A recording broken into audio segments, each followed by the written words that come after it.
Hey guys, how's it going? It's going to be a bit of a quieter day today because it seems like nothing really crazy has happened in the last week. More of the same for the most part, except for the blockade and Trump becoming Jesus. Nothing too much in our sphere. Turns out naval blockades are kind of unbeatable.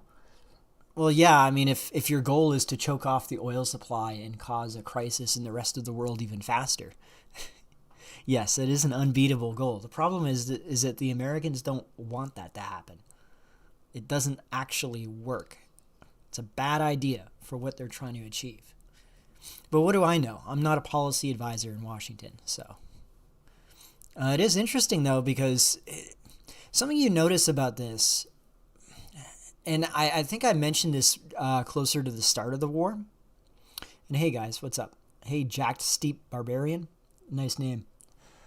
It's going to be relevant, actually. I'm going to be talking a little bit about a video that I plan to make, actually, where I'm going to flesh things out in a little more detail. But it occurred to me, well, I'll get into it afterwards. I'll just continue. I'll finish the point I was going to make.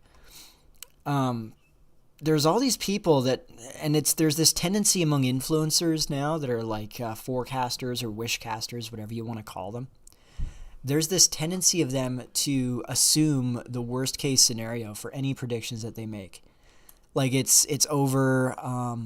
The side that we'd prefer to win is always going to lose, and the reason why is because if they falsely predict a defeat, but the side that they want to win does end up winning, everybody's too happy with the outcome to grill them on falsely predicting a defeat. But if you predict a victory and it ends up in a defeat, the side that was expecting a victory is going to hold you responsible for elevating their hopes on the matter, and you lose a lot more credibility.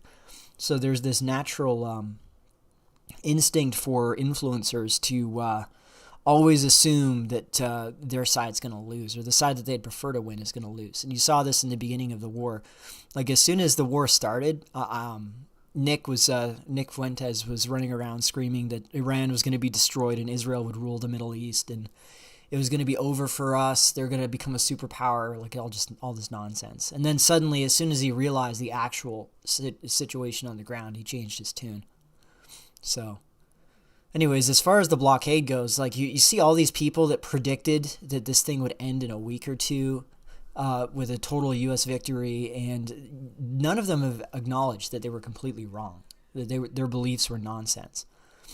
You know, we just have to tolerate their continued false predictions, and they just sort of move on to the next thing. It's very irritating. Anyways. What would the subject of this stream be? Unfortunately, there's nothing really cool that has happened. There is one thing that I read. It's not really so much a news piece, but it's funny because, and you know, it's Reddit, so you have to be careful with the veracity of Reddit, but it is still interesting. And hang on, I'm going to pull it up. There's an example, and what a coincidence. It turns out to be a Canadian that did this. There's an example of a, let me see here. That Brave? Why is this not working? Here we are. Okay, there's an example of somebody offshoring themselves. Let's see here.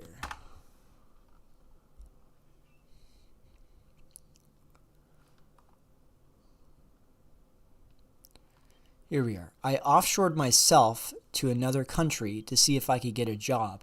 Here are my findings. Isn't that funny? That's exactly what I was talking about. Some of you guys were asking me, like, what should I do? I'm a Zoomer. I don't have any idea how things are going to move economically.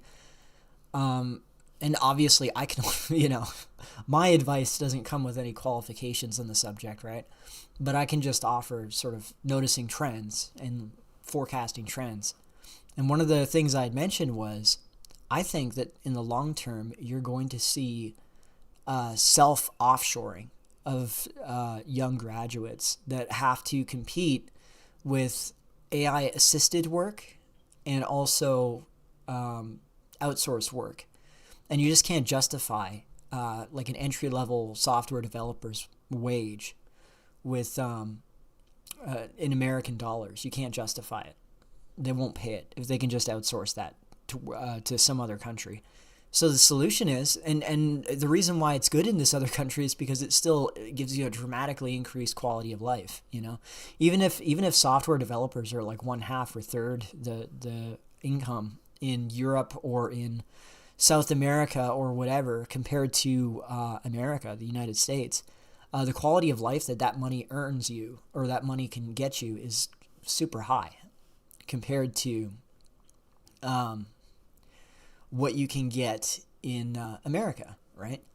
So a lot of these guys have concluded, as I said, they're like, well, you know, even though I'm getting paid half of what I'd be getting paid back home, I'm still enjoying a very good quality of life, and I'm actually working in the field that I was trained in, and then I can move back after the fact, because ironically, I have experience in an American business, because they're offshoring and outsourcing. I can come back to the U.S. and as a senior and then compete for senior level jobs where there is more demand. You know, so anyways, let me just read this here. So hello all. I wanted to share my experience with the job market, oh, terrible grammar, that guarantees a job 100%. In 2021, I was let go from my employer and my position was offshored. From 2021, I took a little bit of a break and decided to pursue learning a new language, which was Spanish. Between 2021 and 2024, I could not find anything related to my position whatsoever. 1,000 of resumes and 0 interviews. Oh, this guy sounds like an ESL, so... Well, I mean, it's Canada, right? I mean, Canada, there's no real Canadians in Canada anymore, so... Anyways, all the ghost jobs and repostings on LinkedIn. I was 22 or 23 when I was let go. In 2025, I applied for my visa for a different country that the jobs were being offshored to. It was a country that spoke Spanish since I was learning at the time, and grew to become around B2 to C1. In 2026, my visa was approved, and this was my field test. My hypothesis: since all jobs are being offshored, why don't I become offshore and test my luck? In addition to that, I would be not entering without any experience, and because of that, perhaps I could find a mid-tier level job that would pay me decently in a country where I would be living instead of working entry level. Testing. I gave myself 3 months to find a job in the new country, and 3 months I would reevaluate. I'm just going to skip this blah, blah, blah. Yeah, we get it. I applied to 20 jobs. Not many, though I can speak Spanish. We are quite aware that countries in South America do not pay well compared to Canada, so I leveraged the fact that I spoke English natively. Doesn't sound native. As a native language. Yeah. And applied to American companies that needed English speakers with little accents. Dude, you're not a native speaker. Come on. Understanding the North American markets and how to work with international partners, of course, I had all of that. I think maybe he's fibbing a little bit. Coming to Latin America, business degree, 3 to 4 years of SAP and business experience, 2 years of real estate, 1 year of sales. Okay, interesting. So it's like a sales related. It's not software. I thought it was a software related job. Interesting. Oh, hang on. Setting this to live chat. There we go. And I accepted a job offer. I was doing interviews left, right, and center to the point that I was so confident I had companies fighting for me since my accent was at a native level, and I nailed every single interview. I accepted a job offer on the 3rd month, and like that, got a job and left the country. It's a respectable job at a senior analyst level that pays in USD. Now, could this be BS? Maybe. But I'm not so sure. Because it just is common sense. The main issue is not that these people aren't valuable. It's that they're not valuable at the price that's being offered. Right? So all you have to do is alter that circumstance, reduce the cost of living and therefore the price that you can demand as a wage, and you can compete. So it seems quite like common sense to me.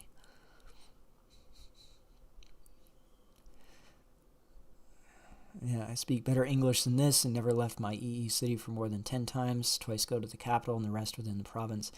Yeah, I know. The English is bad, which is why I think that he might be fibbing a little bit on that. But, I've heard private anecdotes of people doing this, and it has worked for them.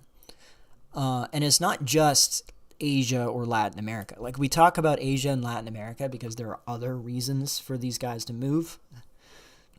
But this also applies to Europe as well, the eastern parts of Europe. I can tell you as a Canadian, we brought in a lot of people from the former communist European countries in the 90s. And then their kids are now adults and they're returning to their countries of origin in the 2020s. Because as long as I think one of your parents at least has citizenship to the country, you can acquire citizenship. That's how their citizenship rules apply. Obviously, we couldn't do that. We meaning look, the only citizenship I could apply for is the UK. That's how cocked I am. The only citizenship I could get is Cook Island. I can't, and that doesn't even get me access to the EU because they left the fucking EU. So that's it.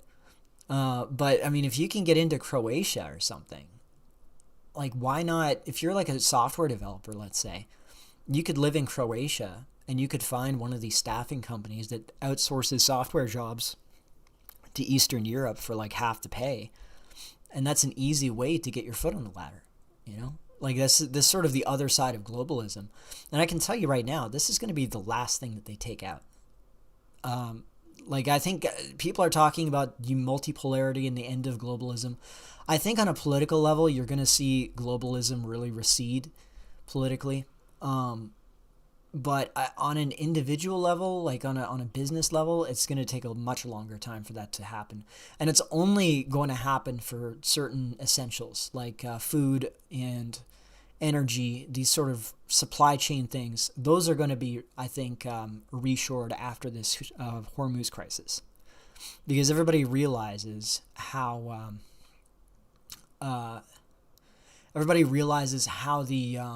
how vulnerable these supply chains are to disruption. But when it comes to something like software, that's not something you need to worry about. You know, like that's not like if your software gets disrupted, that's just a minor inconvenience. It's not like a health hazard potentially, right? Oh, what have we got here? Jackstep Barbarian. Been lurking in the prospect chat of your Discord server for a while. Solar Spartian. Spartian, big fan of your content and the fact that you look at... Oh, hang on a second here. I'll pull up the... Thank you very much, Jackstep Barbarian. I have to pull up the feed on my Ko-Fi. My apologies. I will verify you, though. As a matter of fact, with $20 or more, you get a custom... you get a custom role and color in terms of name. Obviously, it's just... Oh, hang on a second. Here we are. Demographics at the root of the inkwell crisis and its wider implications, definitely not talked about enough. Yes, thank you very much. I will verify you, and once we get that set up, you can just DM me, and I will set you up with a custom role. Now, obviously, it's more of a visual thing. It doesn't give you special privileges or whatever, but it's a nice little bonus, I think. So thank you very much. And it's easy to price yourself out of work, Slothmaster. You're 100% right. And the value of labor, when you expand the market to the entire world, the value of labor goes to zero. You know, and it's actually funny because I remember I should have saved this. There's this he's like a intellectual dark web / neo-reactionary affiliated guy, Rajiv Khan. Now, he started off as like more or less just a scientist sort of doing genetics related stuff. Pretty good, actually. And then he sort of dabbled into politics. But he did this one post on X. Maybe I should see if I can find it.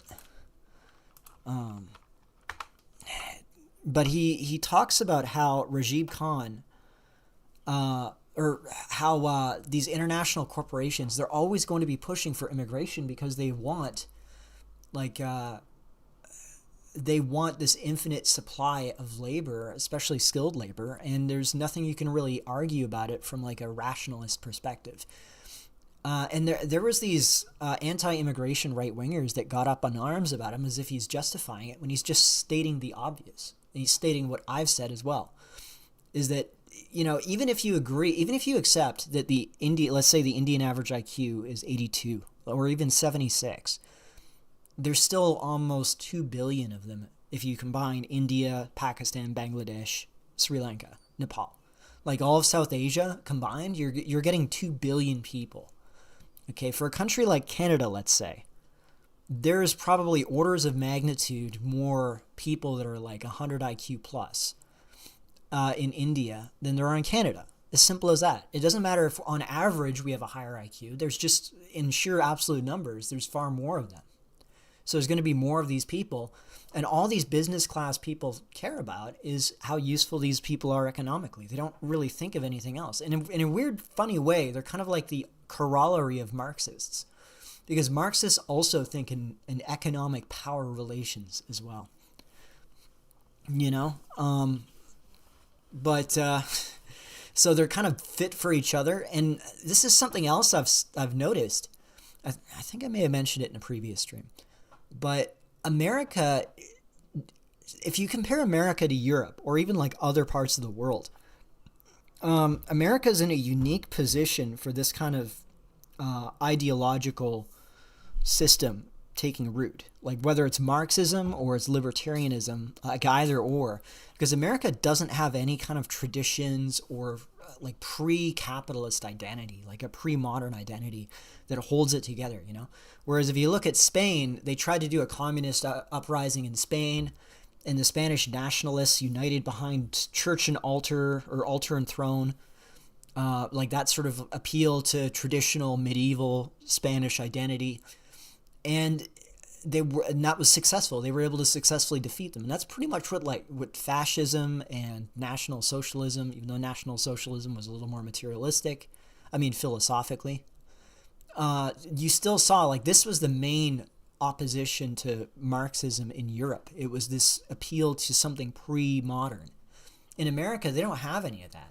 America is all of the American identity constructs arrived after this system came into place. So they don't really have a way of relating to things outside of like a capitalist system. And that's perfect if you're a Marxist. If you want to engage in Marxist class warfare, that's exactly the kind of system you want.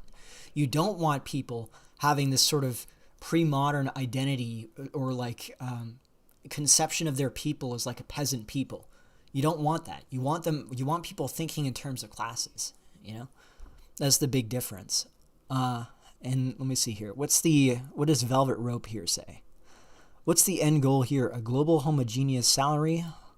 We know ideas like this trickle down to the masses, and if they all started doing this, we'd be living in a worldwide Dubai. That's what they want.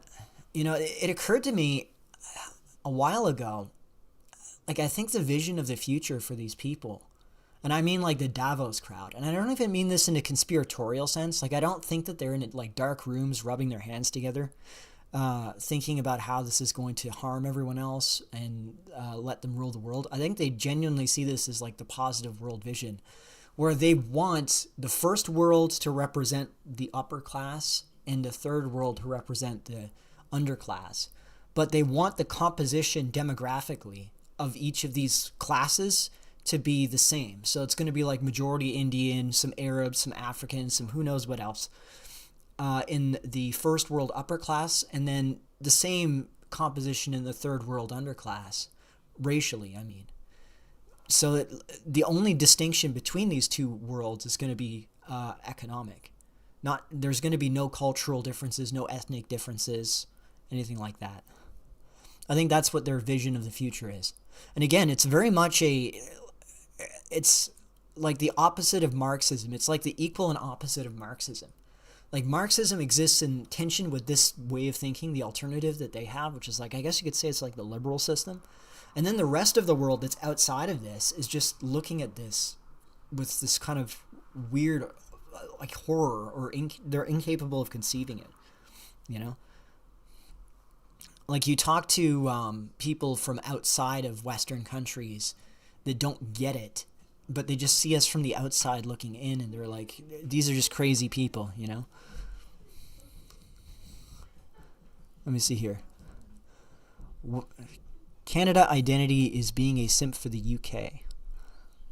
I kind of wish that's what we were, because we used to be. I think that would be better than what we have now. Because what we have now is we lost our connection to the UK, and as a result, we were just like, what exactly were we? Well, we're just not America. That's it. What does it mean to be not America? Well, it means that you're America, but all the things that the American elites don't like about America. So this is like the rednecks, the guns, the my guns, my burgers. We don't like the environment, like that sort of thinking. We're even less like that than the left-wing parts of America are. We're like America, but better. That became Canada's identity. It's just been a disaster ever since. So let me see here. I'm going to go ahead and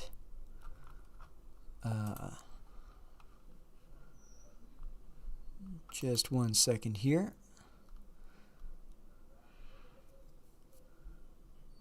I'm really lagging today. There we go. Anyways, other than that, I mean, you got weird stuff going on too. Like, Trump is revealing that he thinks of himself as Jesus or something. And like, this was really funny. I'm not usually somebody who's going to go up in arms about it. As a matter of fact, like Trump posting here, I'm going to look it up. Hold on. Trump Jesus. Let's look it up. Trump Jesus.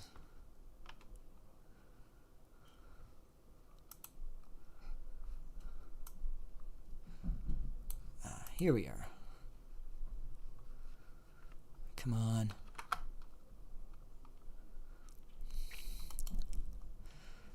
Liberals don't become conservatives when they see how bad things get. Well, you know what's funny about South Africa? It's okay, so South Africa has problems, but we actually have South Africans in our sphere. And it's not exactly what you would imagine it is. Here we are. This is our Lord and Savior. And the guy kind of looks like Epstein, too. It's pretty funny.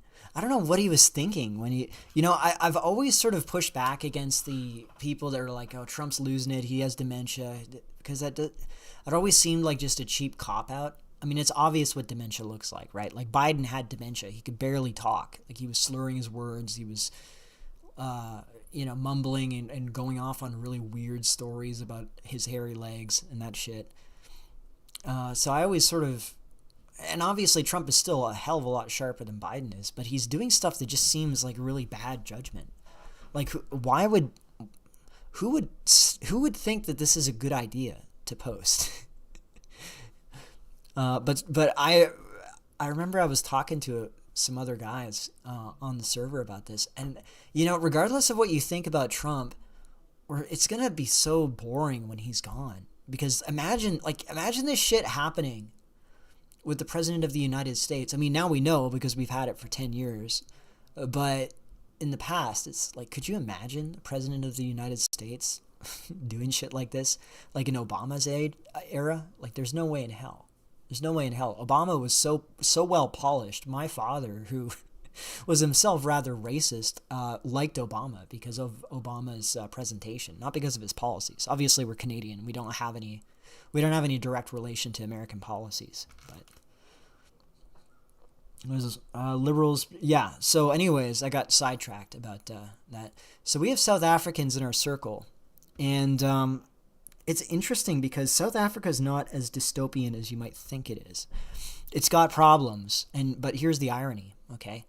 And this is another thing I've noticed, and this is something we used to talk about all the way back in the Mamoon days, is as the central government gets more corrupt and gets more backwards and starts collapsing, things actually get better for the typical man, because men become more important for things like security, for example.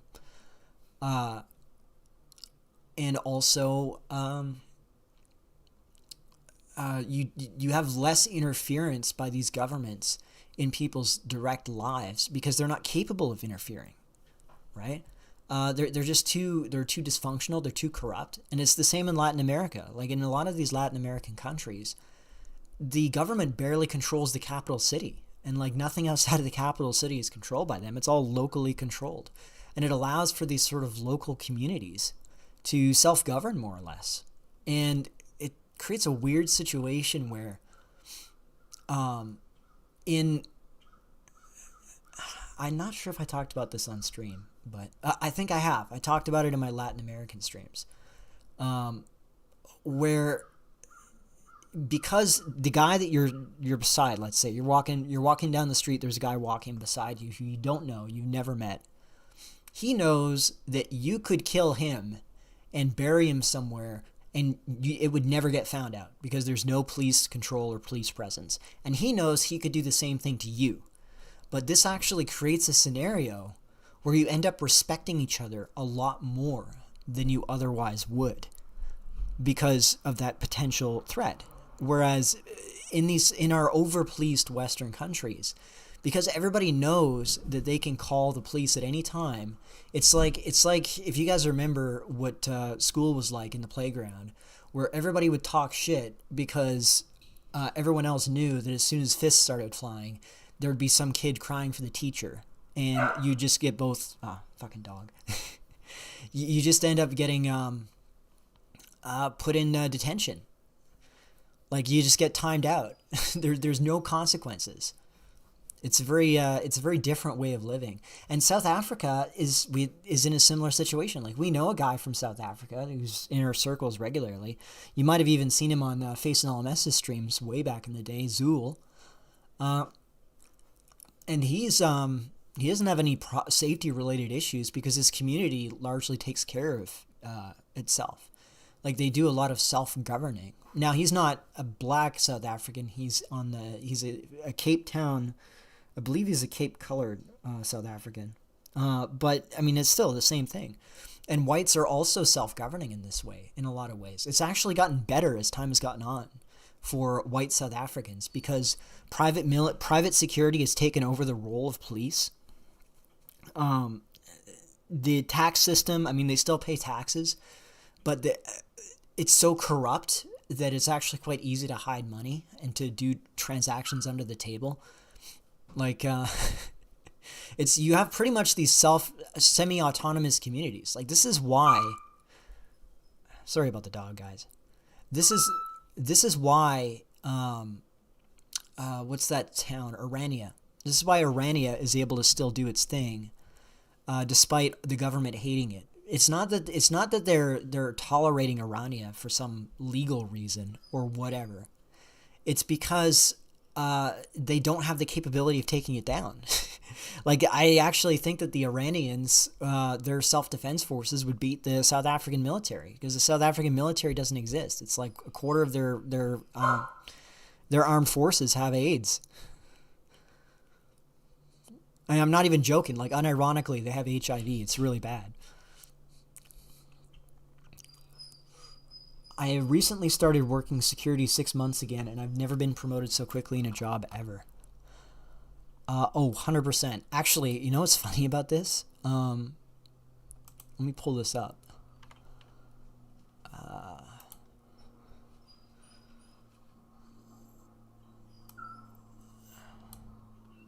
Let me see here. This is a conversation I had with, because there's, for some reason, our circle has tons of guys working in security. I don't know why it's such an incel magnet, but... And by the way, the dog's not mine, just so you guys know. This is what happens when you live in an enclosed space, unfortunately. Here we are. So this is in Ontario. I'm just pulling this up here. There we go. So, as of February, Loblaws has debuted body-worn cameras at high-crime locations in Calgary, Saskatoon, and BC. Retail crime, including violent incidents, has risen significantly across the country in recent years. Catherine Thomas, Vice President of Communications for Loblaw Companies Limited, told the press in February after employee-worn cameras were introduced to a Shoppers Drug Mart and a Real Canadian Superstore in Abbotsford. All the while, the number of private guards is exploding almost everywhere. In the course of a single 12-month period, Manitoba added 900 new licensed private security guards. In Ontario alone, the number of licensed private security guards has surged 75% in just the last 6 years, according to a report in the trade magazine Canadian Property Management. There was 92,615 licensed security guards in Ontario, 2020. 5 years later, it's 162,320. That's a 75% rise. It's completely crazy. So it's as we flooded people in, and the thing is, like, Canada's in an interesting situation because we don't have the same demographics as, say, Flint, Michigan, or Detroit, or East St. Louis. Like, we don't have that kind of demographic, okay, or LA. What we do have is we've brought in so many people that it's completely destroyed the labor market. We have an unemployment rate, especially among youth. I think our youth unemployment rate, which is like 18 to 24, is 17% or 18%. And remember, we don't have a generous welfare system like the UK does or like Europe does. Our welfare system is not generous at all. So the natural consequence is you see an explosion of crime. And it's resulted in an equally large explosion in security. And I'm seriously considering getting a security license. It's pretty cheap in Ontario. And can you beat a job market with 75% growth rate? You can't. The thumbnail for this stream is priceless. Yeah, I actually whipped that up in just like the last 30 minutes before the stream. Well, I had already come up with the idea, but I'm going to use it in a video that I'm planning to make, actually. And I'm going to be talking a little bit about it later. And private security is going to be a top career in the near future until Tesla robots become so advanced they start giving them guns. No, there's a dog. So I have a roommate who has a dog, and the dog is trying to get into his room, which he's closed because the dog causes problems. Yeah, I know. It's imagine being a dog and then you're born in Canada. My God.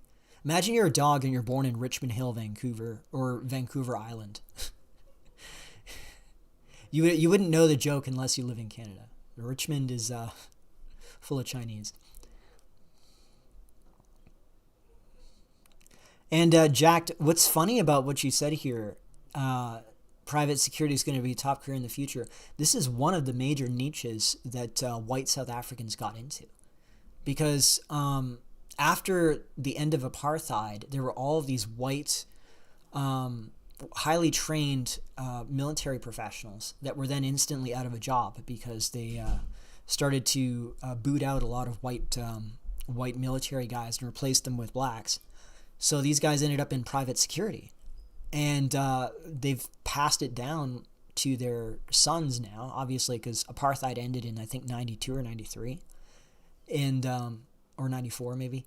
So it's been about 20 years, and now their sons are getting into it as well. And it's become like a tradition now, where all of these people that have looted South Africa since the end of apartheid, they have a lot of wealth and resources. They're like the nouveau riche black South Africans. They want to protect their property. So they end up hiring these mostly white private security companies because they're so good at what they do.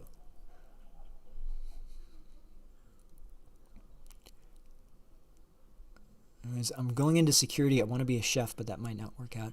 I'd love to be a chef as well. I actually do genuinely enjoy cooking. I don't know if it's a genetic thing because it might be my French ancestry popping out. I don't like cooking French food, though, so I don't know. Yeah, maybe the dog is having a nightmare. Maybe. I didn't think of it, but you might be onto something. Let me just double check my super chats here.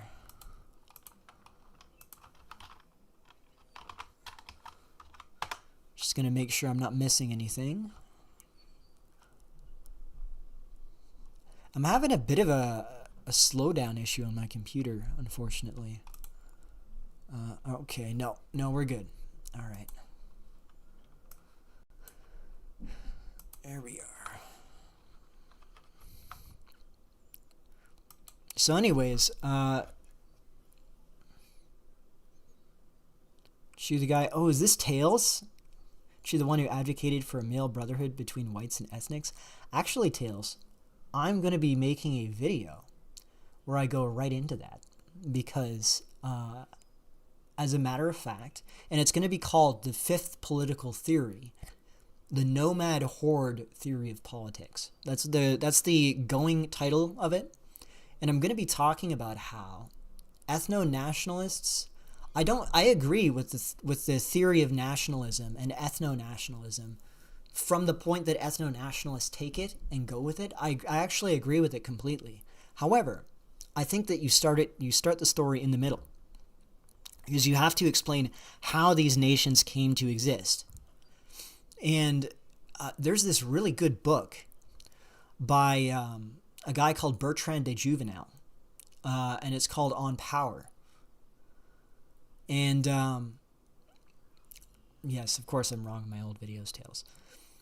It's called On Power, and he describes how political power originates, or like how political legitimacy originates in states. And he used, obviously, this Bertrand de Juvenel is French, so he used the French model as an example of this. And he described how, like in France, these Germanic barbarians invaded France and captured the territory from the mostly Romano-Gallic peasants and ruled over them in a purely exploitative manner. Like their only goal was to extract as much as they could.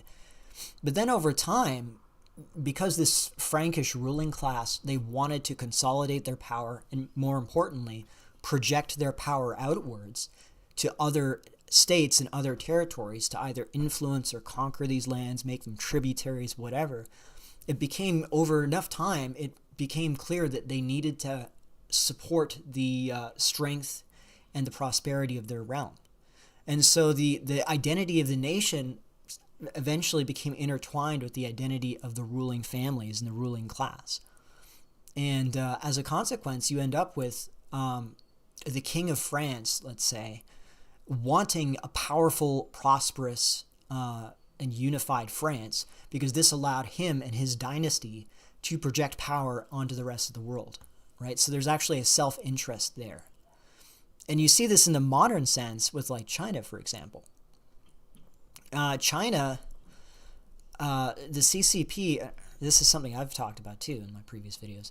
The CCP is entirely dependent on China being powerful and prosperous in order for them to be powerful and prosperous themselves. Even if we assumed that they're completely self-interested, that they don't care at all about China itself, they're only concerned with their own power, they will naturally want to ensure China is secure and stable and long-term relatively prosperous. Because if China loses or China becomes shitty, they become weaker. And if China ends up imploding on them, they lose all their power and they end up as a out of control of the state, right? This isn't the case in democracies, because in democracies it's almost like there is no real ruler of the state, because the state's almost in denial of itself, where you just end up with these rotating seats. Like you'll have a prime minister. Like something I noticed was Trudeau, for example, our prime minister, Justin Trudeau, he was caught recently on a yacht with Katy Perry after completely destroying this country. There's no consequences there. But he also, like, even though he was, technically it's kind of like a dynastic thing because his father was prime minister, they don't have real power. Like, they're not invested in the state of Canada. Their family is not tied up with the state. And as a consequence, the way that these governments work is the politicians go in for their allotted time that they're elected for. They do whatever the people that are bribing them want them to do, and then they retire on the largesse of their bribes at the end of their tenure as a politician. And if Canada collapses, again, like Trudeau's an example of this, if Canada collapses, what does he do? He just goes, lives in the US with Katy Perry. They just hang out on a yacht with Katy Perry. Anyways, it's a bit of a long-winded explanation, but my point is that you didn't start with this sort of unified, homogeneous ethno-nation state or primitive nation state that emerged into like a modern nation. Like, you started off with this ruling class that came in, conquered a territory, and then over time they became, through intermixture or through assimilation, absorption, they became a ruling, like a unified population. And you see something similar, like what occurred to me was nomadic hordes are really strange in this regard, because you will find that they tend to be very ethnically heterogeneous or genetically heterogeneous, you know, regardless of what language they speak. Like the Turkish language is such a disaster, or Turks are such an identity disaster, because the Turks were, like, we can't even figure out where the language came from, because it's like it seems like it was assimilated from a certain group of farmers in eastern Siberia, and then the Scythians assimilated themselves into it, because the bulk of Turkic ancestry is Scythian genetically. So they assimilated themselves into that. And then, but even then, the Scythians before then were partially East Asian from assimilating earlier populations. The Eastern Scythians were already like Hapas, basically. So the early Turks were like 3/4 Asian, 1/4 Indo-European. And then they migrated backwards. The Turks and the Turkified Scythians migrated backwards as the Turks. And then some of them also got captured and absorbed into the Finno-Ugrics. And you end up with Hungarians, for example. Hungarians, we actually have the Y-DNA of the earliest Hungarian king. I'm trying to remember his name. The Arpad dynasty. I forget his name, but he was the founder of the Arpad dynasty. And he was, he carried a Scythian R1A, Z161. That's Scythian. It's not Finno-Ugric. Finno-Ugric Y-DNA is haplogroup N. That's what the Finns have. And it exists in Hungary, but the bulk of actual like Hungarian Magyar tribals that migrated into Hungary today, like before they intermixed with the locals in the Pannonian Basin, they were genetically Scythian. They were like 3/4 Scythian, 1/4 Finno-Ugric. So there's very clearly this sort of open doors policy when it came to absorbing and integrating outside tribes. And what I realized from that is this is because they don't have fixed land. If you're a nomadic horde, you do not have fixed land or fixed territory. Okay? The only numerator that matters is manpower, right? So you need to have as much manpower as possible, because with greater manpower, that increases your ability to attack the civilized world. And the issues behind like zero-sum game thinking, like, because I've talked about economically zero-sum game thinking, that comes when you have territory, you have a fixed amount of land, and you have to determine how that land is going to be parceled out. That's when you get zero-sum game thinking. But in ancient times, and Indo-Europeans are another good example of this, by the way. Indo-Europeans are not, like, everybody knows R1A and R1B. Those are the big major lineages. But there's also haplogroup I2, I1, haplogroup J, haplogroup E. And these are all, they all had a presence in the steppe. They weren't just assimilated after the fact. They actually existed in the Indo-Europeans themselves. And that's because they were willing to assimilate these populations because they had a similar lifestyle. You know, they were nomadic peoples. They were horse riders. Oh, what do we got here? $10 from Women Out of Control. Let me take a look here. Let's see. Thank you very much, Woman Out of Control. Is there any message from that? Great stream. Something really needs to be done about the WQ ASAP. Well, I was actually going to get to that. So, Tails, you say that those times are over. I'm not so sure about that. Because consider... Oh my god, we got a dog again. Dog pilled again. Scratch that from the record. Perfect time for the dog to whine, too. You say that those times are over, Tails. I'm not so sure about that. Because consider the current situation that we're in now. Like, we're progressively getting all of our lands taken from us. Like, Canadians, for example. I'm a good example of this. We're effectively a stateless people at this point.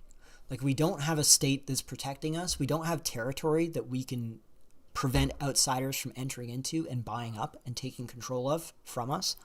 We have no way of preventing that. We are effectively like nomadic people at this point. we go wherever we can, and then we sell our labor. We can't concentrate in a given area and exclude other people from settling that area. If they have enough money, they can settle anywhere that we're in. And then on top of that, we have a shared way of life with all these different men of various different backgrounds now, young men. Like our living conditions and our personal experiences are much more unifying than our, you could say, our ethnic starting positions.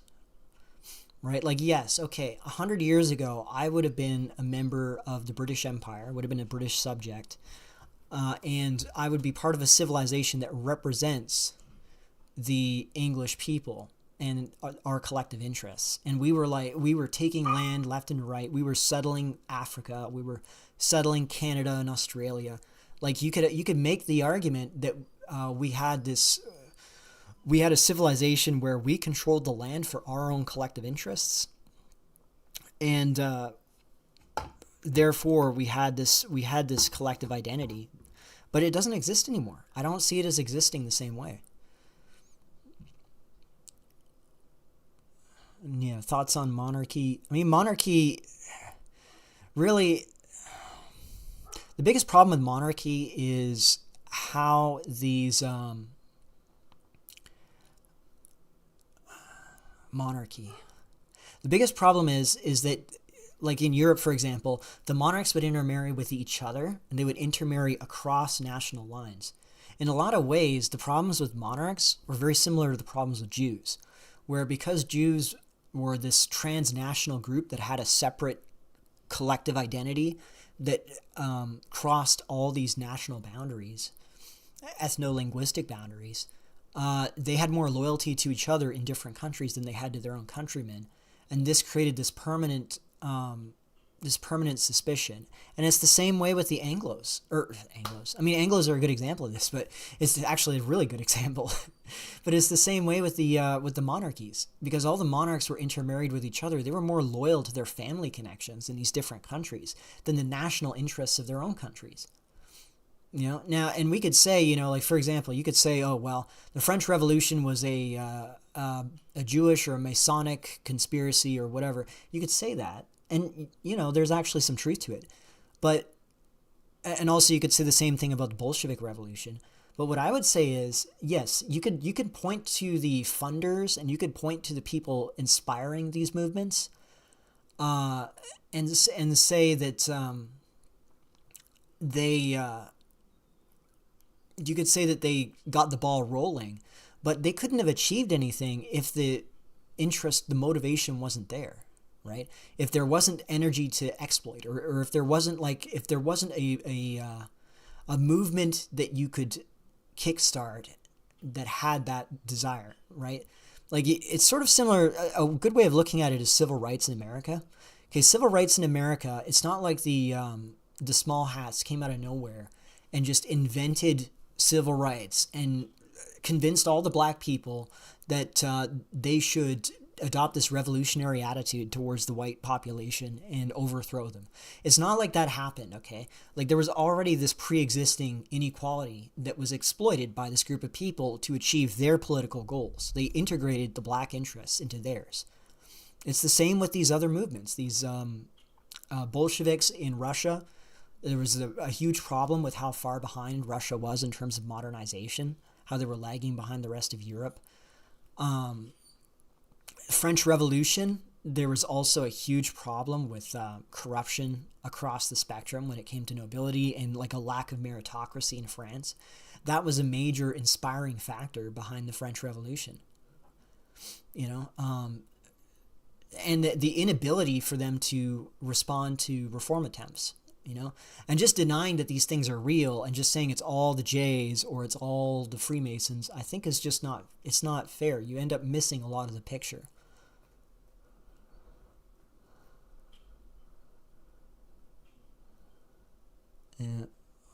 What about countries which would rather cede their own land than empower the lower classes? Well, they don't think of it that way. They think of it as... I almost forgot to mention, woman out of control. If you want to join my Discord server, you can click the description section in the stream, and there's a link there. As long as you can post that it's you, like you can just confirm with me that it's you, you can get in, and you also get the Saint donor status. So for the $10 donation that you gave, that was very generous. And biggest problem is that the wrong people won World War II, and the claim AH was evil. I mean, yeah, but look, here's the big problem I have with AH, is that we've created this binary system where on the one hand, he is literally the epitome of evil. He's the manifestation of evil. And everything that is the opposite of what him and his government and his people believed is the ultimate good. Like, that's the moral framework.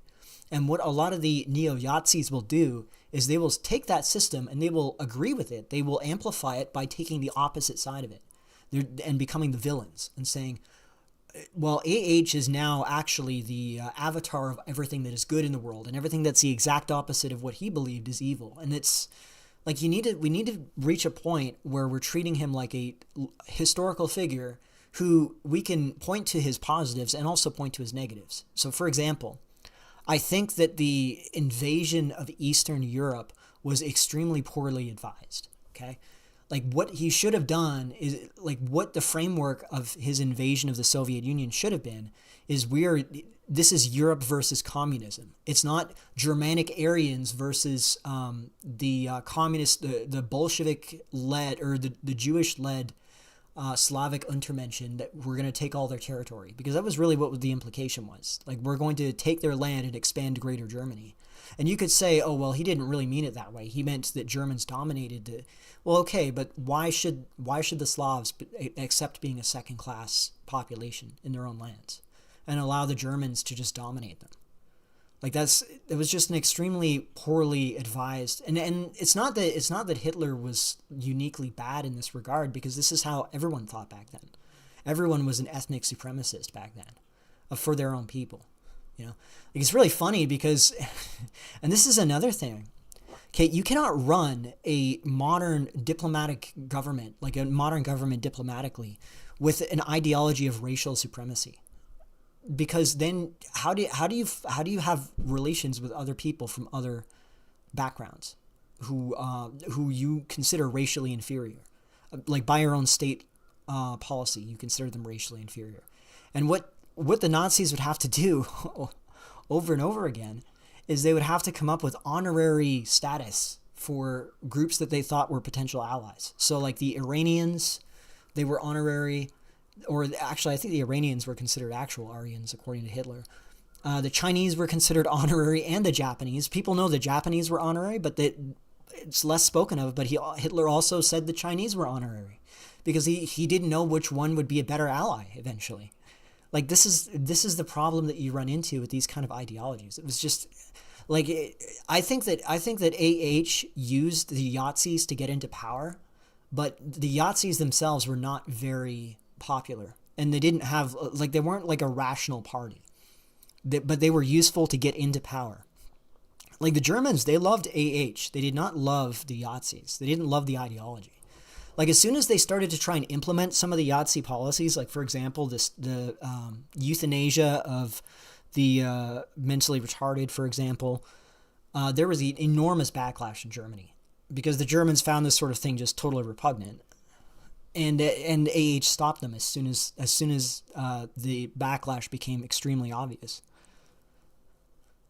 Tails, I would actually really enjoy debating you. That would be really cool, because I happen to be pretty well read on this, and I consider my opinion to be a little more nuanced than typical rightoid or, like, non-rightoid. So, and you can have a democracy in a white country. It would work. It does not work with ethnics. I'm not so sure about that. I think that you can have a democracy in a small country. Yeah, Anton is right. You can't... Look, the average person is just not capable of understanding the nuances of government. And also, like, the way that individuals think it's like if you allowed individuals to determine how the government was run, including whites, like if you took only white Americans and you had them decide how the government policy was run without any other interference, you would get Ron Paul. And that sounds good. Like Ron Paul sounds great, but you can't run an empire with Ron Paul's foreign policy. Okay, you do need to, because the state does have political interests. So for example, if you're the United States and you're in a contest for the entire world with the Soviet Union and international communism, you have to support states that are ideologically completely opposite of yours. Like you have to support totalitarian dictatorships, or for example, like absolute monarchies in the Muslim world. You have to support apartheid states like South Africa. And I'm not even saying, I'm not moralizing apartheid is good or bad here, okay?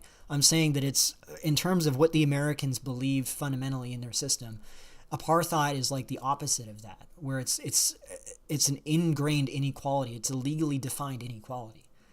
And the American system, you know, you could say, well, they had segregation, but they got rid of segregation for that reason. It was just, it was incongruent with how the Americans define themselves. So over time, it would have eroded anyways. And you could say that's good or bad. Like, I think the American system was disastrously designed for that reason. I think it was really badly designed. But you can't allow, just to go back to my point, you can't allow Americans to just define the policies because they don't understand these things on a level sufficient to run an empire. You can run a small country like that. You could run a country the size of Switzerland or maybe Sweden, okay, where you're not dealing with great power politics. You're pretty much just dealing with what great power you should align yourself with. That's really the only concern you have. That's a lot easier than trying to run a great power. Okay, and another issue that you run into with democracy is that they cannot tolerate long-term gain if it requires short-term pain. Like as soon as you have any kind of pain, economic pain from a policy that is a long-term investment that is necessary but is painful, you end up with immediate pushback from the opposition party, and then they use the economic pain caused by that policy to put themselves in power and end the policy. Like as a result, everything you do is short-term. You cannot do any long-term planning. So a good example of this would be if you look at Russia in the run-up to the Ukraine war. Say, okay, since 2014 happened, Russia went into like a war chest building mode. They really tried to accumulate as many resources as they could, and they put interest rates very high. They made financing very tight because they knew as soon as they declared war, it would be a total disaster. And yeah, Tails, if you want to just leave a comment in the comment section, perhaps, then I can just click Tails Pilled. I can just click into your channel. It's good that you managed to make another channel because I know that there was some issues with that, which I really hate. I don't like, even if you disagree with somebody, I think taking down channels, especially when they put so much work into it, is really repugnant. But yeah, anyways. What was I saying? I kind of lost my train of thought there. It's Tails for president. Okay.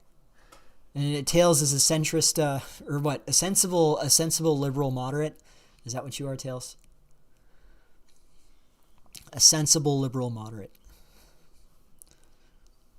Okay, yeah, now I remember where I was. Okay, so the Russians, they knew that they would be hit with maximum sanctions as soon as they declared the Ukraine war. They spent a decade preparing for that war, okay, with very high interest rates, very intensely savings-focused. They were accumulating a lot of reserves, gold, other tangibles, because they knew that this is what they had to do if they were going to wage this war successfully and not collapse economically.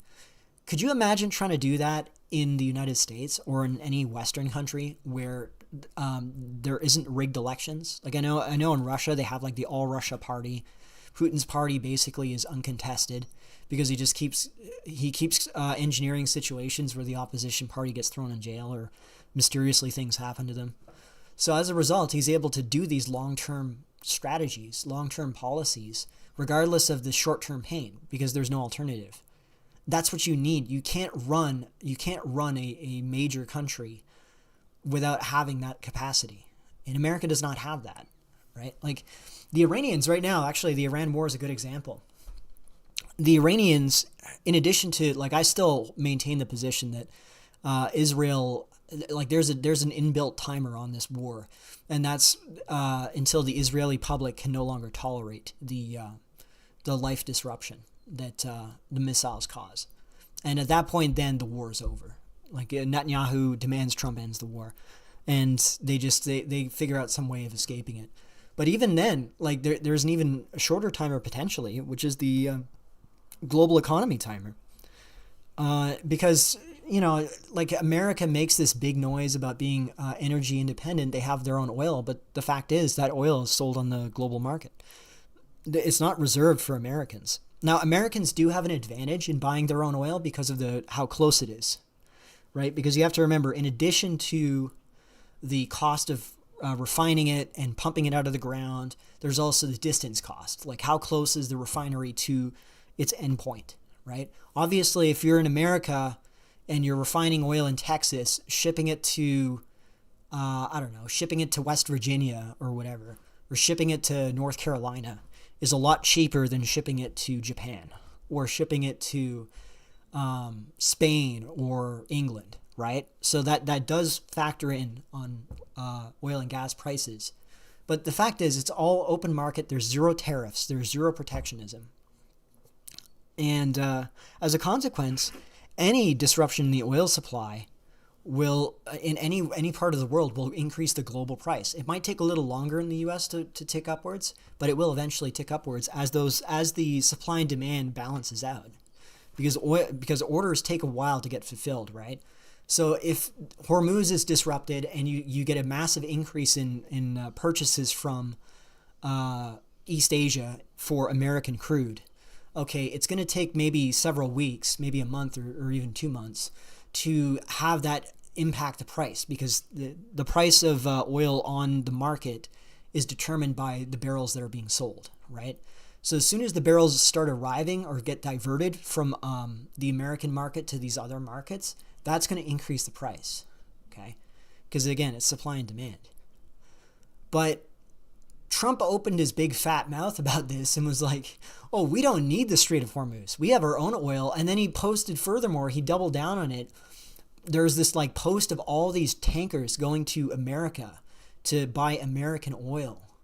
And it was like this huge increase in the volume. And they were celebrating this as this amazing win for America. And I'm thinking, do you realize that there's a finite supply of oil? And if there's more oil, like, yeah, okay, they can increase production, but that only has so much of an effect. Oh yeah, hey, holy Rob. I decided to start the stream a little later because I was getting a lot of complaints from Americans that Americans couldn't catch the stream, and I also wanted Europeans to catch it too, but you want to try and find a way to make everyone happy, but there's only so much you can do. So I'm hoping that 5 o'clock is a little better. I might even do 4 next time, because then 4 to like 7, let's say. I think that's a little more feasible, or like 4 to 6, than 5 to 7 or 5 to 8, depending on how much is going on. Anyways, so Trump and the pro-Trump people posting on Twitter, they're posting about all these volumes of tankers going to the U.S. And it's like, yeah, this is going to drive up massively the price of oil and gasoline in America. It's gonna hit America really badly. And then what? Well, because you opened your big fat mouth about this and talked about how America has its own oil and you don't need to import oil, well, eventually your voters are going to make the connection. Oh, well, now that oil prices are going up, we have our own oil. Well, since the Europeans and our Asian allies didn't help us open the strait, we are not obligated to help them with our oil and gas. So we're going to close our oil and gas exports. That's going to be the justification. That's going to be the justification coming up. And that will cause, if they do it, I don't know if they can do it politically, but I think there will be enormous pressure. And if they do pull it off, it will be a total catastrophe. We'll have to see. We'll have to see how it ends up, but God help us.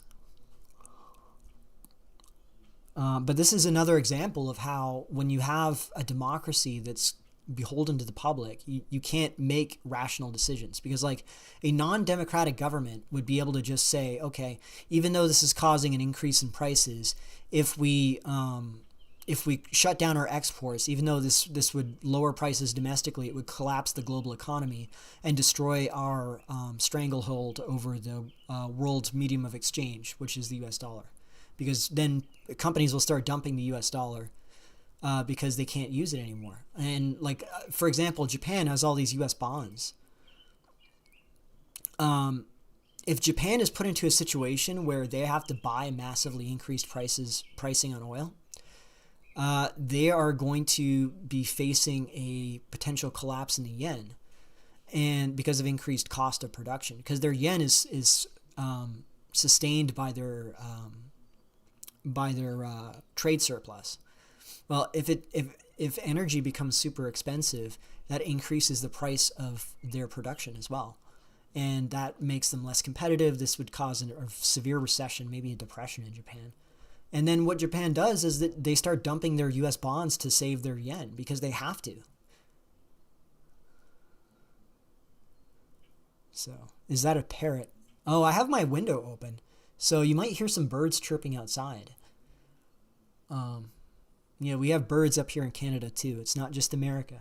I know that it seems like it's all tundra up here, but it's not entirely. And you base your time around me. 100% sloth. Got to get the American viewers in here.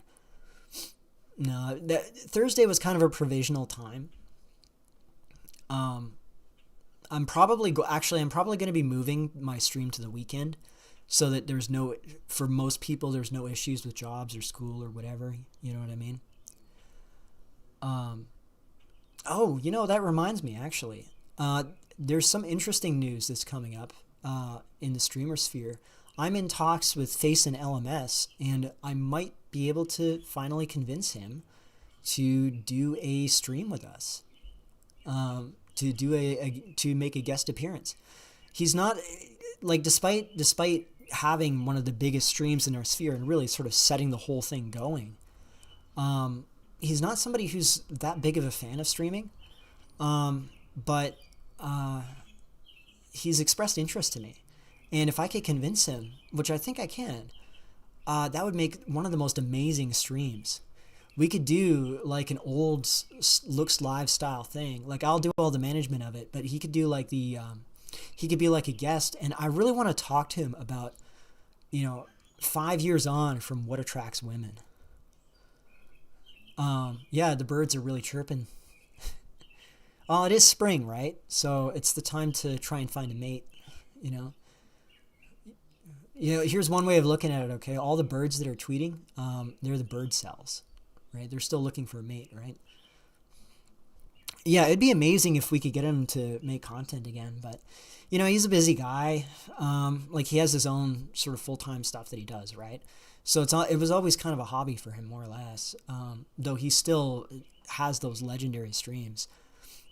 If we could, like, and I'm pretty certain we could bring him on, because he really does sound like he could be interested in having a conversation about how things have changed. And there's also multiple other older names in the sphere that I've talked to as well. That it would be interesting to hear what they're doing 5 years on from now. Maybe you'll overtake Rehab Room. I don't know about that. I mean, the thing is, Rehab Room sort of does, he sort of does different stuff, right? Like, he's more focused on putting out videos regularly, which, by the way, I will say, formal videos are actually a lot more work than streams. Like, streams are pretty straightforward. Videos do take a lot more work and effort to put into, because you have to come up with the script, you have to then edit the sound, because, if you're doing a proper video, I can do this where I'm talking like this, and because it's a stream, or I can drink too much water on stream and somebody will complain about it in the comments section. But it's a stream, you can kind of expect that, right? But for a proper polished video, you really have to do the editing. You have to edit the voice. You have to make sure it's nice, crisp, clear, and concise. You don't have any mouth sounds or whatever. You can't sound spurgy in how you deliver. And then you have to put together all the visuals. You have to make sure that it really comes together. Like, it's a lot more work. So Rehab Room, I would say, does a lot more work than I do. I kind of gave up on videos. Though I do have another one planned, as I said. I'm going to be putting... because this one... I had a video called... a script that I had planned. It was going to be called Nick Fuentes and Political Energy. And I was going to talk about how Nick Fuentes has emerged as this figure because of his and he overtook all these other alt-righters despite not really having a developed worldview, because he has this element of personality that resonates, especially with his alienation from women, that resonates with all of these dispossessed young men. And they actually identify with him as a person. They project themselves onto him, and they identify his personal victories and his personal vendettas as an extension of theirs. So, and this is how true political movements happen. And, another example of this would be AH. What's his name's Tails' favorite figure, AH. That was another example of that. People identified with him personally. They weren't sold on the whole Yahtzee movement. They really were deeply identified with AH and his cult of personality, basically. No, I was drinking a little too much. I was drinking too loudly. It's not just one person. I got multiple complaints. These are things you got to learn when you're streaming, right? Birds in Canada too, because the CIA operates there. 100% deleted. You got it. Do a gaming stream this weekend. Actually, I was thinking, so I might. So there's a guy who really wants me to play Cuck Simulator on a stream, and I'm considering it. And he's actually willing to sponsor it. So at that point, then being that I'm a shameless e-beggar, right? I can't say no to a sponsorship, so I might just do that. I still have to sort of figure it out, because the problem is, Cuck Simulator was it's like deliberately badly made, and it's also like really badly optimized, so it actually chugs on my system quite a bit. But I'll see if I can. Like, I'm gonna see if I can optimize it a little bit, and I might just play that. Oh, where is Face and LMS? Face and LMS is still around. He's on Discord. He does weekend calls on his own Discord. But he's not like doing stuff on YouTube, because it's just, again, it's a lot of energy, especially if you're streaming. If you're not somebody, like, I don't consider myself an extrovert. But I think by the standards of our community, I'll put it that way, by the standards of our community, I'm fairly gregarious, is the term. Face and LMS is a naturally introverted kind of guy.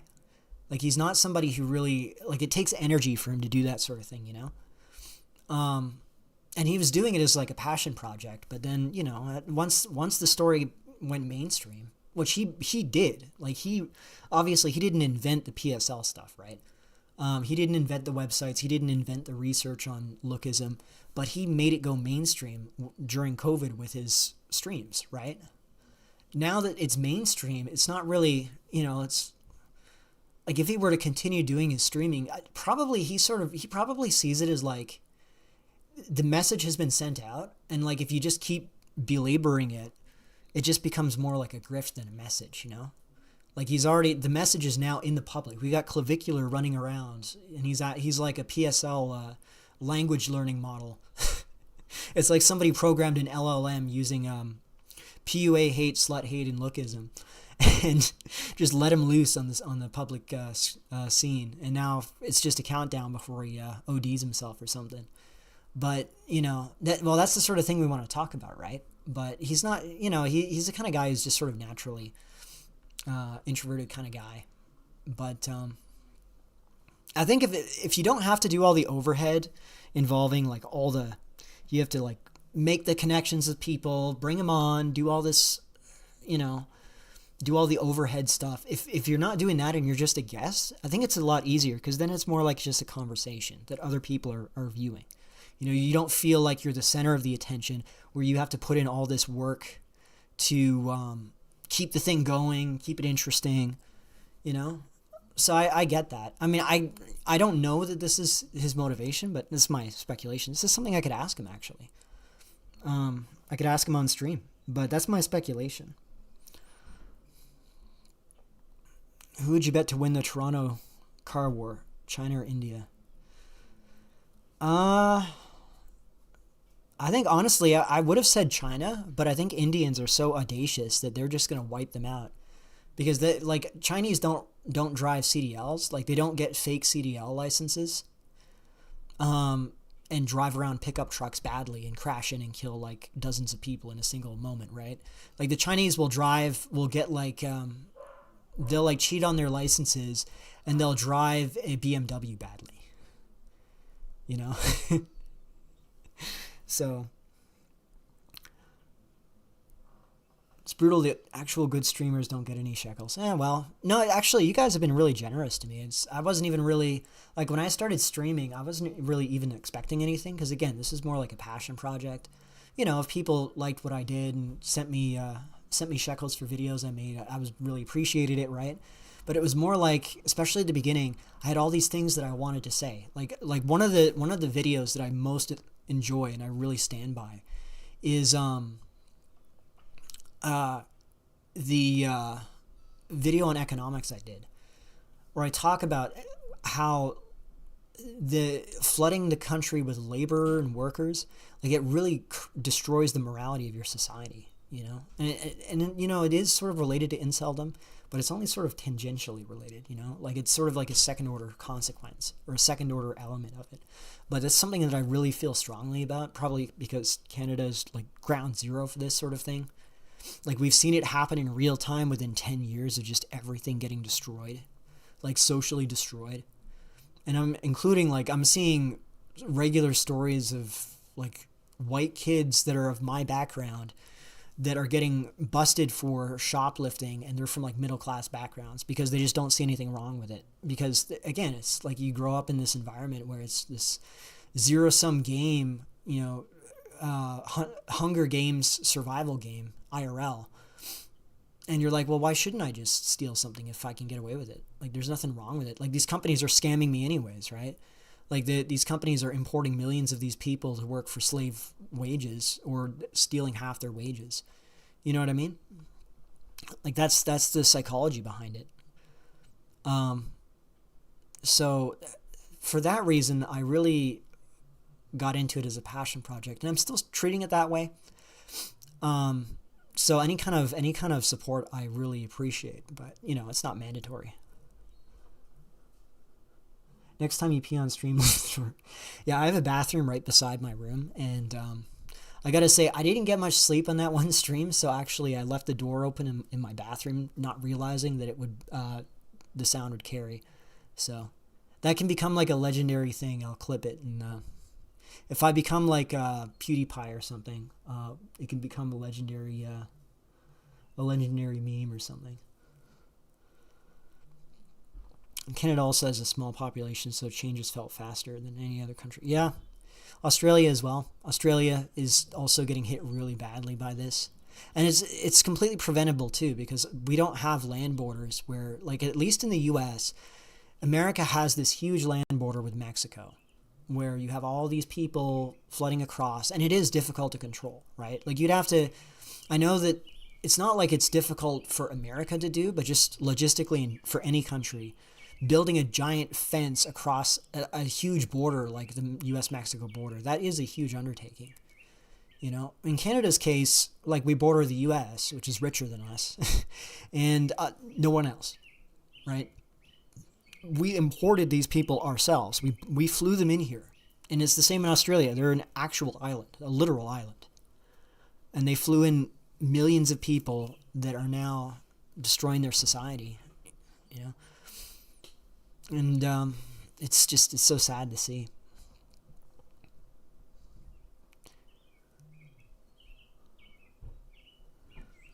Sweet dreams, secured out. Our Jeets will know if you fart in your sleep, citizen. Don't you feel safer? Yeah, I'm sure they could smell it. It's like, oh, it smells like home. Very mysterious.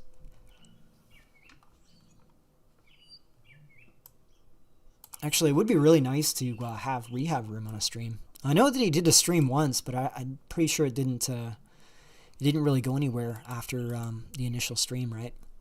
Because he's not really big into streaming, which makes sense, right? English is a second language. I think if you're doing any second language stuff on the fly, it's really difficult, right? So I don't blame him for that, but it would be cool to bring him on. I would really enjoy that.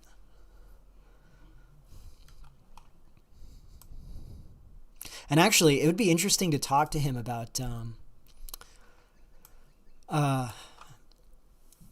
well, again, like I'm kind of scatterbrained with my fifth political theory thing that I'm riffing it off of, if any of you have followed the Russia shill stuff, Dugin and his fourth political theory, which is sort of all over the place. But the idea is like, I think it's like capitalism, communism, and fascism are the 1, 2, and 3rd political theories. And then his is the 4th. I'm like, no, mine is the 5th. Mine is the barbarian horde theory. Okay, you start off as a barbarian horde, you bring together your boyos, you go and raid the enemy, you carry off the war brides, and then you capture territory, and you put down your roots, and then you establish your new kingdom, and then you become a nation. All right, the thing is, the ethno-nationalists, they started in the middle, and then you see that there's all this failure to like recreate what, like the insurgency that created their ethno-nation to begin with. And that's because you need to start from the beginning. You can't start in the middle. He has a private stream and okay. It's probably a good idea. I have there's a friend of mine who's telling me that I should do a Patreon. I don't know, that seems a little grifty. I think I'm going to wait until I'm a little bigger before I start grifting in that level. Not that it's grifting in Rehab Room's case, because he's got a huge channel, right? Like once you're at, I think he's like 45,000 subs or 30,000 subs, somewhere around there. Once you're at that point, yeah, you can do Patreon like that, because there's such a huge demand, and it's not like you're really grifting anyone. But when you're my size, when you're only like 1,000 subs, maybe 2,000, that's a little grifty, I think. But anyways, yeah. Oh, we got a dog out there. I may have to close the window, which is a shame because I like the breeze. Yeah, I think I'm going to do that. Just 1 second. Here we go. So yeah, I'm thinking that you have to start off with typically fighting age young men that share your way of life and that share your struggles, your problems, right? So, like the way I see, for example, you have to explain. Oh, holy Rob, could you get an invite to the Discord? Sure. Now, the requirement for the Discord is you have to send a super chat. It can be anything, like in terms of the amount, but it just has to be something in order to get access. But once you do that, I can vet you into the Discord server. And if you go into the description section of the video, you will see an option to click a Discord link. Oh, actually, hang on. I think it may have expired now that I think about it. Just 1 second here.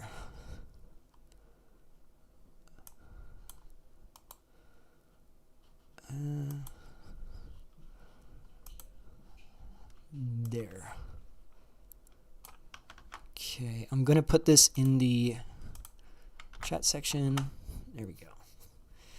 So that's the most recent link I just made. Yeah, if you super chatted in the past or anything, just send proof of that, like a receipt or whatever. and you can get in. And it doesn't matter, again, how much or when you did. It just matters that you did at some point. It's just a way to keep people out who are coming in to troll or whatever, right? And they do exist. And as a matter of fact, we used to be, back in the day, like back in Mamoon days, we used to be really an open door when it came to joining our Discord servers.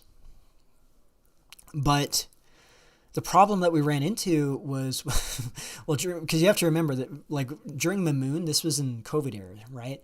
So there were all these foids who would try and get in because I guess they were under lockdown, right? Especially Europeans, because they couldn't move anywhere, like real lockdown. And so they were always bored and they were trying to get into our Discord servers. And I have some really funny voice clips from those days. And if you watch any of my earliest videos, you'll hear one of them where this I think she's Dutch, and she's like, bro, I know more than all the fucking tall fags and Chad lights in this Discord. Yeah.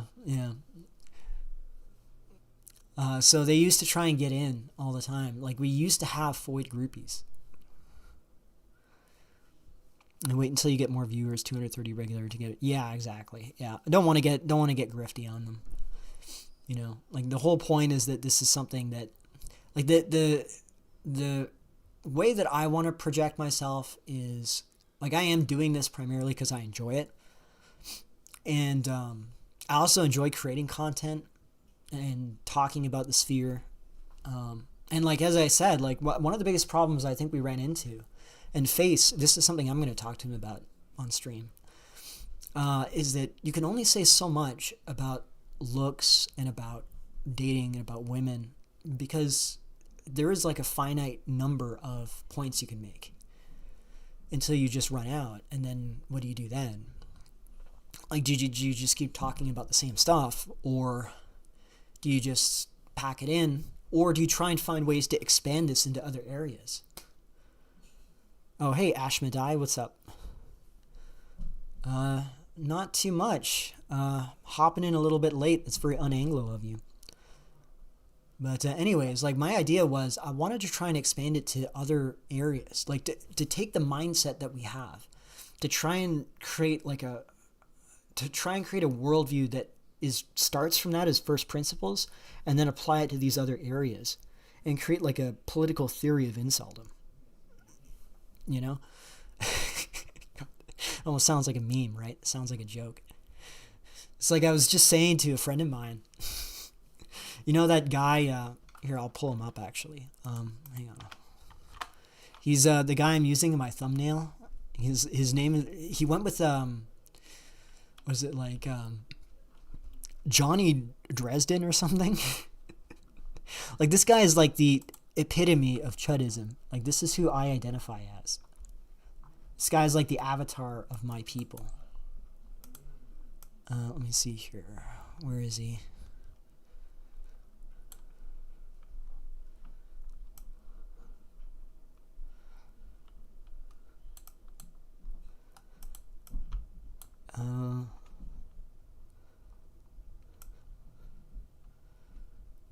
Still trying to find him here. I'm just gonna look up Dresden. And before I get a whole bunch of Yahtzees talking about how Dresden was just as bad as the Holabunga. Here we are. Okay.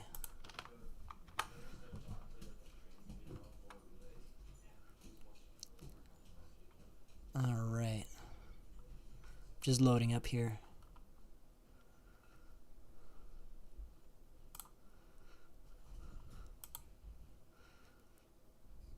Harry Dresden. Jim. Oh, hell yeah. No, I'm going to be using this guy in thumbnails. Like, at a minimum, he's going to be my thumbnail guy for a while. Here he is. Okay, we gotta watch this whole thing in its glory. All right, just 1 second. Just make sure that the sound is working, and I'm gonna mute myself while we watch it. Okay, so it sounds right. Okay. 1 sec.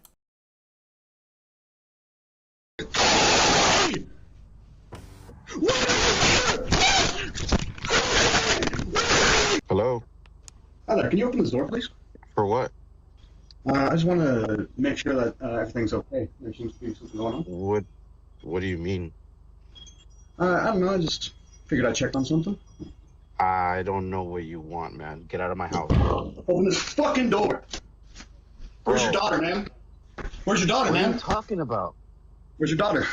Who's in there with you? Bro, if you don't Open this leave, fucking door. Open this door, I'm breaking it fucking down. You understand me? leave my house. You don't. Are you okay? Is everyone We in are this house okay. okay? What? Everyone's okay. What do you want?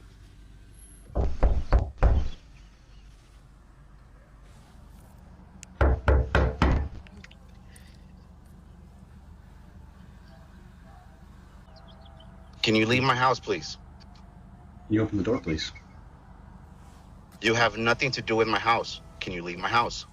You know what my name is? I don't know who you are. You don't belong to this neighborhood. That's for sure. This is my neighborhood, though. Yeah, I live there. I don't know you. My name is Harry Dresden, motherfucker. Open the door. This is my neighborhood. Open the fucking door.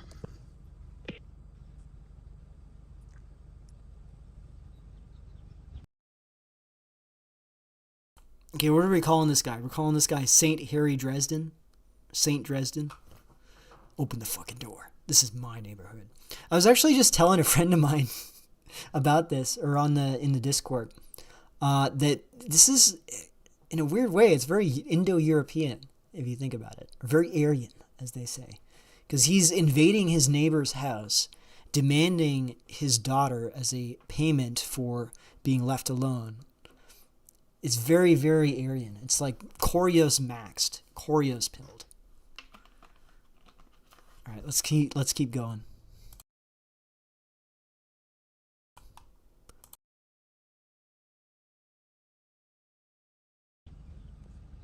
Now, or I will fucking end you. Do you understand me?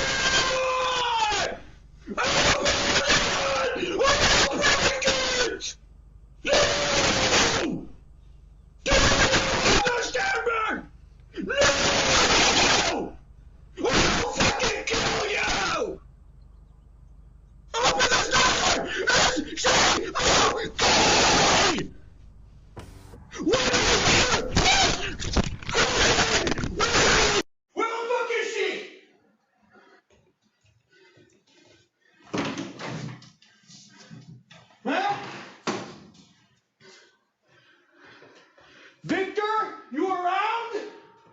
Walk the fuck out. I'm telling you, I'm giving you a chance right now, man. This is the third room, bro. I'm giving you a fucking chance. Get the fuck out of my The house. man is This the third room, denying bro. I'm pussy for telling too you, long. get the This is fuck what out of my happens. house. Please. Right. Just answer the question. Get the This fuck is the out of my final house. stage of Please. evolution for There's incest. no one in there. There's 3 rooms, man. I don't know who you are. You better get the street fuck. at 1797 Colop Drive. I don't know who you're talking about, man. Why do I hear screaming? Are you military? Yes. Okay. Can you help me out? Okay. Yes. I understand what you're going through right now. Yes. Can you step outside? Yes, sir. Thank you. Will. Thank you for asking. There's something going on this street, bro. Bro, The dad looks like a everything's random fine. Hispanic Please guy. step Is this outside. also conquistador pilled Sit there. in addition Sit on the ground, to being please. Corios Sir. pilled? Okay. Holy shit.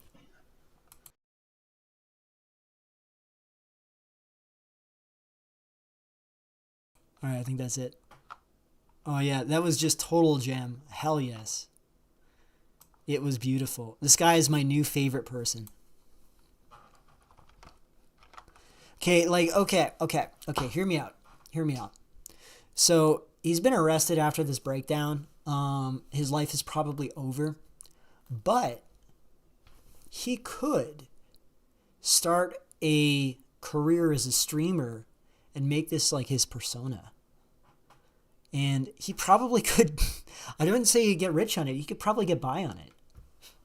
I mean, if he's going to be a convicted felon anyways for breaking and entering, well, might as well just give something else a shot. Why not? Yeah, I know, this guy is so based.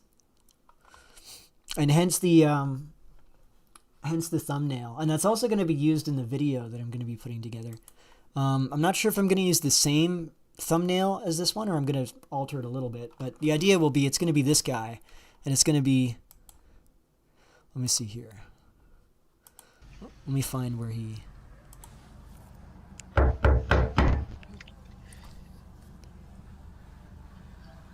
Hey, listen, I'm just saying. Like, Can you leave my house, please? I'd watch him play video open the door, games, please. okay? And You have I nothing would to do send with my him house. super Can chats you to leave my read house? out on stream. You know what my name is? I don't know who you are. You don't belong to this neighborhood. Let me That's just for try and sure. find it. Where he goes. In. Here we are. My name is Harry. This is Harry so fucking Dresden, horrifying. motherfucker. Open the door. This is my neighborhood. Open the fucking door.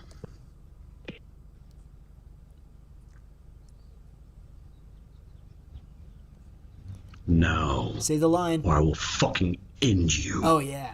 Do you understand? Man, it just came. Say the line. I will end you. Thoughts on Persopa insights and his personality prediction via face shapes and features.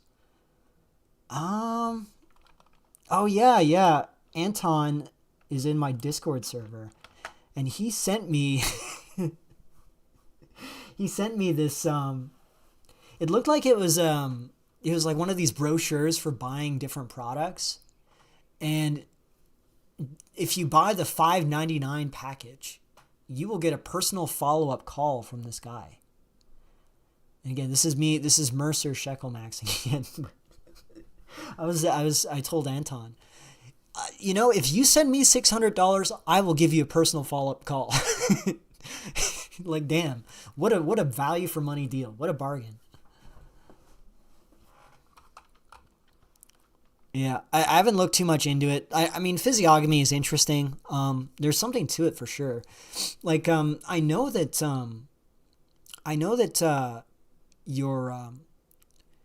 your face shape is determined at least partially by prenatal testosterone. And prenatal testosterone also affects other elements such as personality. It's not like a 1-to-1, but there's a correlation there, where I think it's like the higher your prenatal testosterone, the more stereotypically boy-like behaviors you're going to manifest. And it also affects like willingness to engage in aggression. Also, interestingly, it affects how you behave towards women. Men with higher prenatal testosterone with lower digit ratio are allegedly, at least according to one study, friendlier to women, which indicates to me that they're more sexually motivated than guys that have a higher digit ratio, that have lower prenatal testosterone. So about the fact that I play Hoi 4 and always flirt with girls on Discord. Well, that would make you a fake cell, and we would have to expel you from the community for fake celldom, which is a capital offense.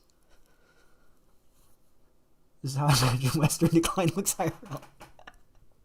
I'm not going to go there. Not going to go there. I'm sure Western Decline's a handsome guy. Hey, listen, Ukrainians are not bad-looking people, okay? So, but I don't know.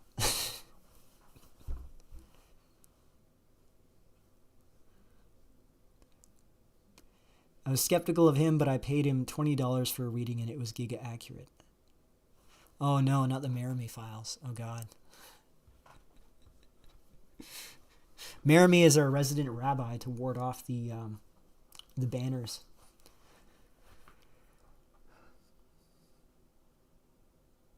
Rabbi Judas Chai. Oh my god, perfect timing. Rabbi Judas Chai. Look, I don't have anything personally against you, but I find you have a lot of very suspicious contacts. Very suspicious contacts. I'll just leave it at that. I was skeptical of him, but I paid him $20 for a reading, and it was giga accurate. Yeah, I mean, $20. Look, if it's just sort of like a gimmicky thing, and maybe there's something to it, I don't know. $600. It's a little bit much. It's a little bit much. I don't know if I would. I don't know if I'd be okay with charging people that. I mean, well, you know, to be honest with you, if I could get away with it, I mean, if you're shameless enough, and you actually get people paying you $600 for a face reading, as long as and getting a follow-up callback, it's like, bro, I'll hang around on Discord voice call. You can just hop into Discord voice call. Like, damn, somebody values their time. Like, holy cow. Look, I could tell you, okay, if you want value for money, if we're talking like a non-formal creator of content, if you want value for money, I would suggest, well, no, apparently he's upped the price, but like back when he was smaller, there was a guy called Andre DNA, and he created this DNA SNP reader where you could put your raw DNA file and it would read the whole thing, and it would pop out like an HTML file. They gave you all these different genetic predispositions to things, like potential health risks, and he even did an estimate of your physiognomy, your facial appearance, based on your SNPs, and it was remarkably accurate. Remarkably accurate. And I got it for, I think, $25 at the time. And that's Andre DNA, so I'll type him in. Now, obviously, if you have raw DNA files and you don't, so there's some concern about, okay, do you get your DNA tested? Some people are opposed to that. If you do have it tested and you have your raw DNA file, I can tell you that I bought this guy's program, and I thought it was good value for money at $25. Apparently he's upped it to like $100 or something. I wouldn't pay that much for it. So, let me see here. The people I talk to online are horrible people. Yeah. Well, you seem to be in a lot of Nazi Discord servers. And you know what's funny about that? I thought about it. I did some theory of mind. And it occurred to me that if I was one of the chosen people, and I had to I wanted to feel good about myself, I would join these servers where people talk about me as if my tiny ethnic group is dominating the globe and they're completely powerless to do anything about it. And like, we're just in control of everything. Like, I would be joining those servers and I'd be like, hell yeah. Hell yes. Yeah, he guesses the phenotype of ancient populations using his program. Yeah, he does, Mark Hansen. It's really, if you're into that sort of thing, which I am, that's one of my hobbies, it's really good. He does really excellent stuff. Oh yeah, $1,000. Yeah. Yeah, well, I wouldn't pay $1,000 for it. I don't know what he's thinking. $1,000. I could understand upping it to $100. I would even say, if you have the disposable income, if you can throw around $100 on like an amusement thing, I would still do it myself. I couldn't justify $1,000. There's no way in hell. Apparently, the U.S. is trying to revive end Germany and Imperial Japan to fight Russia and China, respectively. There's videos of a guy named Theodore Schubat on it. I don't know how they could do that, because the entire post-war liberal system was based around like condemning everything that the Yazidis, and to a much lesser extent, the Imperial Japanese, stood for in World War II. It was like their entire way of doing everything was branded as ontologically evil. And I don't know how they could do such an about face on it. Like, I've talked about how I think Israel eventually will have to try and scuttle the international liberal system in order to justify the survival of their own state. I could see the Israelis doing that. I don't know why the Americans, I don't think the political will in America is there, except from that faction, because there's just too many people that benefit from internationalism. You know, there was, says Oofy Doofy, glad this white knight Chud got booked. No, listen, he's Choreos maxing, okay? Like, remember the whole story of the Sabines with the Romans, where the Romans went and kidnapped all the Sabine daughters, and then by the time the Sabines showed up, to get them back. All the daughters were pregnant. Like, that's how you're supposed to do it. This is like Bronze Age mentality or whatever, without the gayness, without the faggotry. Bronze Age mindset, without the homoeroticism, where you just ride around, you kidnap your enemy's daughters, and you found your kingdom on bloodshed and violence, all the good stuff. This guy's just channeling that spirit.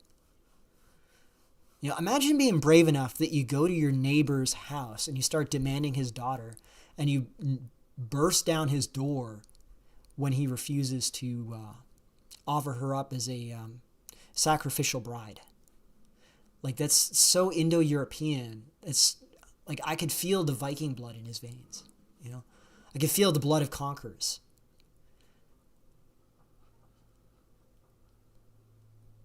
Anyways, as I said, I don't see how they could revive, especially in Europe. Like, I could see Japan maybe, but Europe, they're so much bound up. And what's interesting is that the Israelis themselves, and more importantly, the international Jewish community, has invested so much energy and so much material into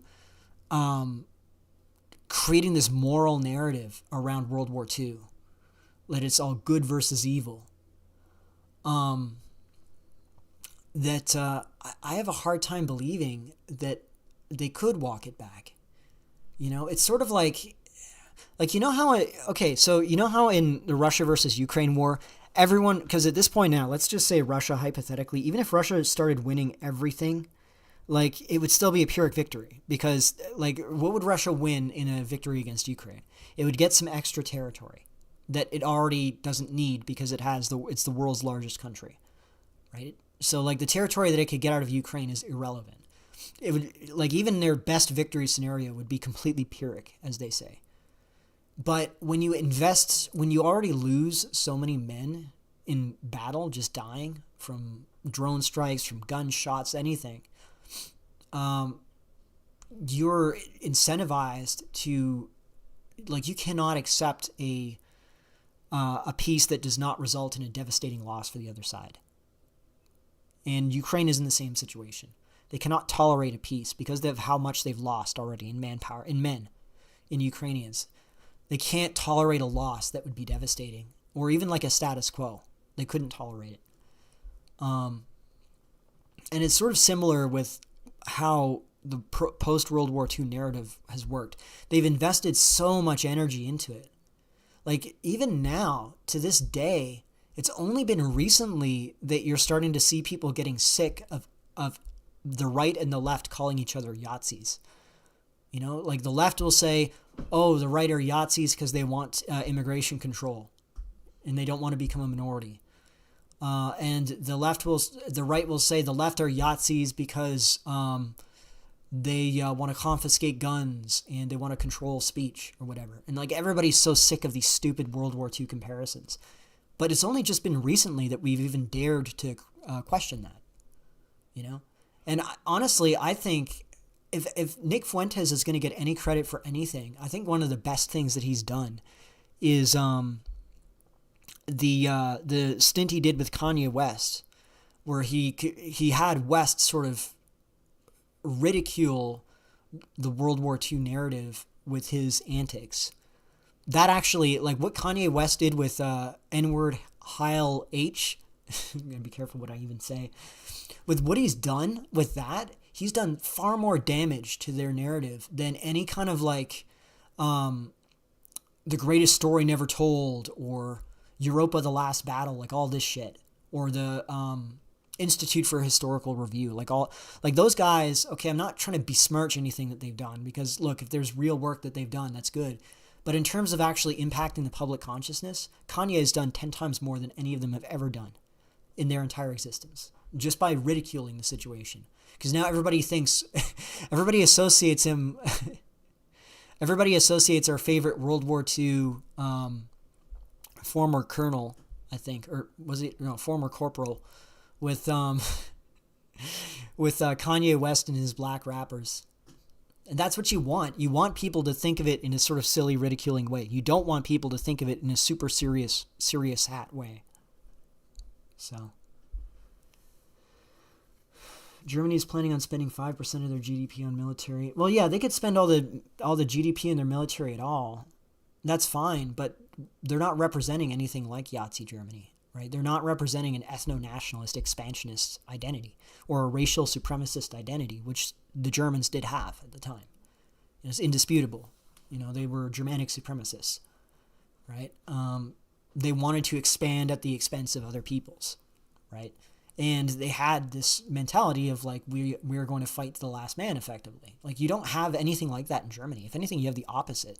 The Germans view almost themselves as like being on the bottom, like being the epitome of evil. I would prefer that they have like a Yahtzee revival than what they're turning into now, even though I'm not really a fan of either.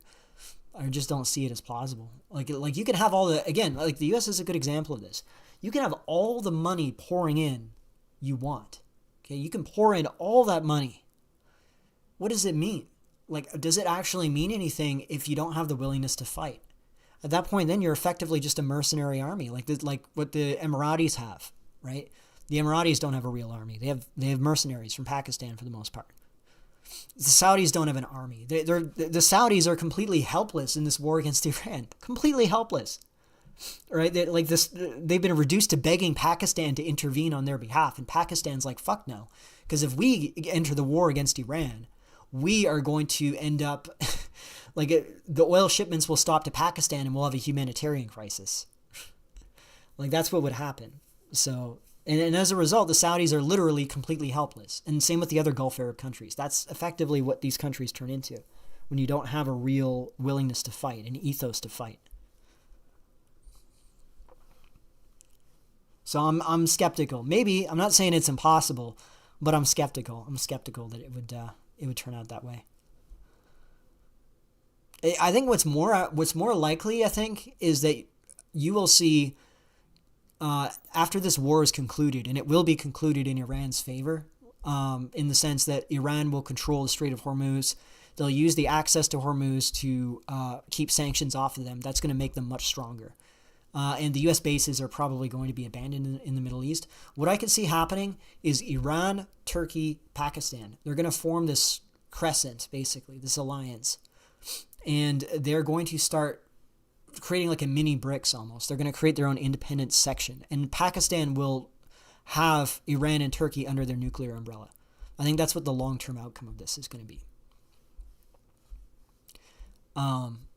And that, I think, will greatly embolden the Muslims in Europe and the world.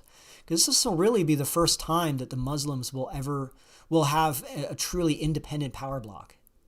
That isn't just under the influence or under the control of some other power. Whether it's the U.S. or it's China or it's Russia, it's going to be independent. It's going to be local to the Middle East. Iran, like, you see some people that are theorizing that Iran is going to become this independent power, global superpower. No, it's not. Okay, Iran is a large country. It has the potential to be a major regional power. It's not going to be a superpower. You're not going to see Iranian warships off the coast of California. Okay, that's not going to happen. But if Iran were to combine with Turkey and Pakistan, they could make the Middle East independent. And this would really vitalize the Muslims in Europe, and it could pose a real threat. Turkey could pose a real threat to Europe in that scenario, because then they could withdraw from NATO. Okay, they have Pakistan's nuclear umbrella. They can modernize Pakistan's missile inventory. Iran is like one of the cutting edge countries when it comes to missile technology now. Combined, like, Turkey has probably the strongest ground level armed forces. We don't know how strong the IRGC is. They're probably pretty capable, but I think it's most likely that Turkey has the best ground forces, and Pakistan has the nuclear umbrella, and Pakistan is also hemming India out. Pakistan's holding India out. So potentially, I think that could valorize the Muslims, and that could put the fear of God, unironically, into the Europeans, because suddenly the Muslims aren't just a nuisance at that point. They're a real threat to Europe at that point. And as I said, I think you combine that with, I think Israel's position.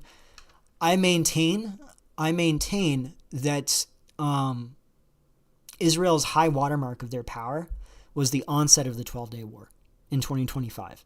The onset of that war was their high watermark. That's when they took out half the Iranian leadership, and they were just raiding Iran like up and down the country. They were hitting sensitive locations left and right because they had all the intel. They had all the agents sabotaging the anti-air. Like Iran, half of Iran was in chaos as a result of it. And it was really, they got really caught flat-footed at the beginning of that war. It was really bad. That was the onset. That was the peak of their power in the Middle East, I think. Peak of their power. And it's going to be a steep downhill decline after this. And you saw it, as I said, like you saw this with the construction of this military base in Israel. The only reason they're doing that is because they're pricing in that they're going to lose those bases in the Gulf. And Israel, at that point, Israel goes from being an offensive power with these forward bases all around their enemies to a defensive power where the bases are located within Israel to protect it. Because otherwise, like, nobody wants the... Watch, I'll tell you what's going to be really funny coming up. What's going to be really funny once the U.S. base in Israel is constructed is you're going to see the shenanigans between the U.S. soldiers in Israel and the Israelis. Because remember, wherever you see U.S. soldiers being based, there's problems. In Okinawa, Japan, girls are getting surprise snuggled. They're getting harassed. You see this in Europe as well. You don't really see it in the Gulf bases because they're segregated completely. But I don't think they're going to do that in Israel because this is a different society. It's not like you have an Arab society that's completely segregated from the secular society, right? It's Israel's other than being like this highly aggressive state, it's a modern state, right?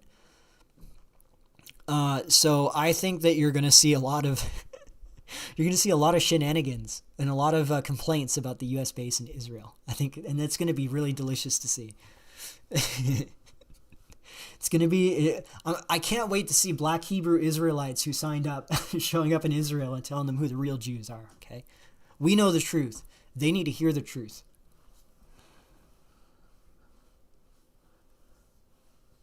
Regarding Russia, you're forgetting that they are consolidating their port access. There's a deterrence against Turkey shutting the Bosphorus. Yeah, I don't think Turkey will shut the Bosphorus. I don't think Turkey was going to view Russia as an enemy. Right? In the arrangement that I'm describing, Turkey and the Middle East at that point will view Europe and America as their main adversaries, and Israel, because obviously Europe, despite all the huffing and puffing that you hear from Spain, the European political system is designed around protecting Israel. Like the post-war Europe was designed around ensuring that Jewish interests are prioritized, including Israeli interests, especially with Germany, which is France is the biggest semi-independent power in Europe, but Germany is the economic engine, and they're going to ensure that Israel is perfectly fine. That's going to be the major conflict point. And as I said, Israel itself, I think the Israeli leadership, they're going to realize that their long-term interest is in elevating the far right in Europe, because they know that they're going to come into conflict with Muslims, and Muslims are going to become reinvigorated with this arrival of the Iran, Turkey, Pakistan axis. That's, I think, going to, because they'll have a good reason to be revitalized, because Iran in this war is basically winning back their dignity as a civilization. Right, like they've been completely humiliated as a civilization since the collapse of the Ottoman Empire, basically. So it's been over 100 years. So yeah. You mentioned Israel would pivot to Europe's far right once they lose America, but in that case, Europe should have to choose between Israel or Iran and Turkey, who can shut down global trade at any time. Yeah, that's true. Which is why I think that one of the major battlegrounds is going to be Russia, right? Because remember, Putin's, he's younger than Trump, but he's not that much younger. We'll see who takes his place. And we'll also see how things change in Europe as well. Like, I know everybody's forecasting like total leftoid dominance in Europe following Orban's fall, but really what Orban represented was like the Americanist faction, which I think is rapidly falling out of favor.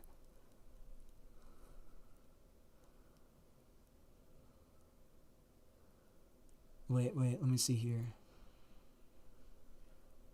You can also have circular economy from Pakistani ports through Iran's Hormuz up to Euphrates, Turkey, and back, and then to Europe.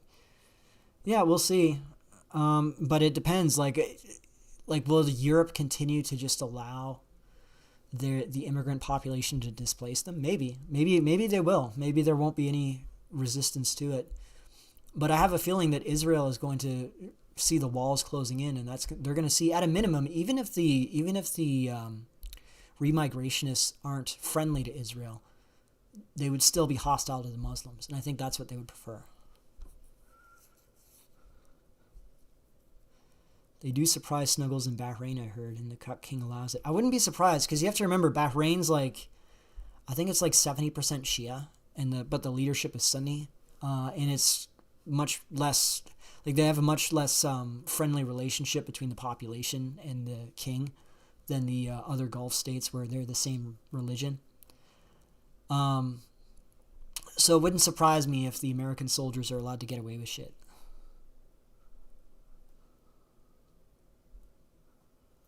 Doesn't beat your autistic blacks. Doesn't beat your autistic bleaks. Doesn't beat your artistic blit. Doesn't beat your artistic Africans. You know, you think that you're being censored, but like I can read the whole thing over and over and over again here. And it should show up in the live chat, actually. Let me double check. Oh, okay. So for some reason, I can see, Anton, I can see what you're typing here. I saw all 4 versions. I was like, what the hell is wrong with him? But it only shows the 1 on this end here. That's interesting. I didn't know that. That's weird. Is it because this is considered a guest chat? Maybe.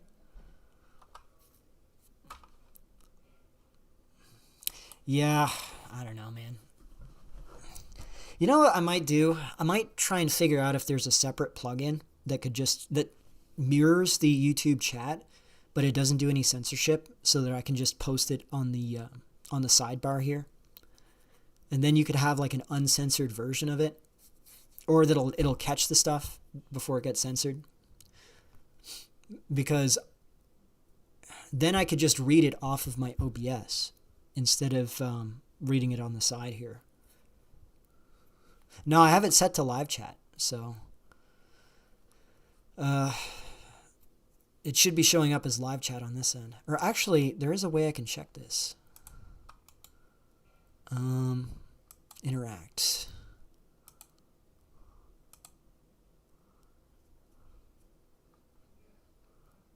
Oh, there we go. Okay, now we see the... Oh, I had to manually do it. I had to do the interact thing on OBS. It's just me being a boomer. Yes, that's exactly what you do. The N-word is Nigel, right? Like that's what they say in femcel accounts, right? Or what do they call them? I think it's Lolcow Farm. That's the femcel site. They call them Nigels.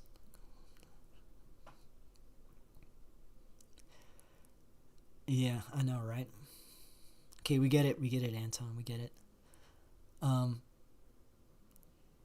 Actually, it's a lot nicer, though, to be able to use OBS than having to deal with the streaming services that other guys have to deal with. So, shout out for Medican for helping me set that up. He did help a lot in that regard. Anyways, I'm going to see if there's... we're in the last hour here, so I'm going to see if there's anything else I can pull up on... see here. Oh, yeah. This was kind of funny, actually. Here, we could play this.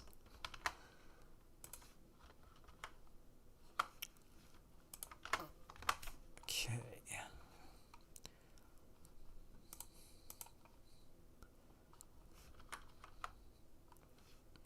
Vinegars. Oh, that's a tricky one. That's a tricky one. See, you'll know if the AI catches that because the stream will get taken down. I remember the first stream I did, it was either there was a guy complaining about me talking about this in the last stream I did. He's like, if people can't understand how the filter works, don't keep telling them. And he's right. I shouldn't. But yeah, like the first stream I did, it was either me saying something about the S word self-deleting, or it was someone typing it in the chat, and that was enough to get the stream nuked. It was pretty ridiculous.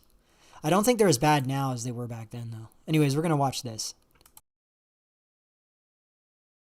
And I think you can believe on the one hand that there's a lot of fraud in the H-1B system, while also believing that there are people who have come to the United States in the past who have enriched this country. And look, I'm married to the daughter of immigrants from India, and I love my in-laws, and they're great people, and they've been great contributors to the United States of America. But I also think that when you become an American citizen, whether your family has 9 generations of lineage in the United States or whether your family has 0 generations of lineage in the United States, one of the responsibilities that we must expect of citizens, and of course, it's always hard to talk in specifics about your situation because I don't know about it, but one of the obligations of citizens is that you have to think about the best interest of the country and not the country you came from beforehand, and not of any sort of any group that you came from. You've got to think of yourself as an American. The system only works if everybody thinks of themselves as an American. I remember having this conversation with my father-in-law, who's an amazing guy, and and it was actually during a Senate event that I had done where I had somebody who came up to me, and I'm sure a great person, like a wonderful person. It was a Ukrainian American in Cleveland, Ohio. I was campaigning for the Senate. There are a lot of Ukrainian Americans in Cleveland, Ohio. And this person got really agitated at me because I was saying we should stop funding the Ukraine war, okay? And I still believe that, obviously, and it's one of the things I'm proudest that we've done in this administration is we've told Europe that if you want to buy weapons, you can, but the United States is not buying weapons and sending them to Ukraine anymore. Yeah, so this is, remember I was talking about how, hey, I am not real, how you doing?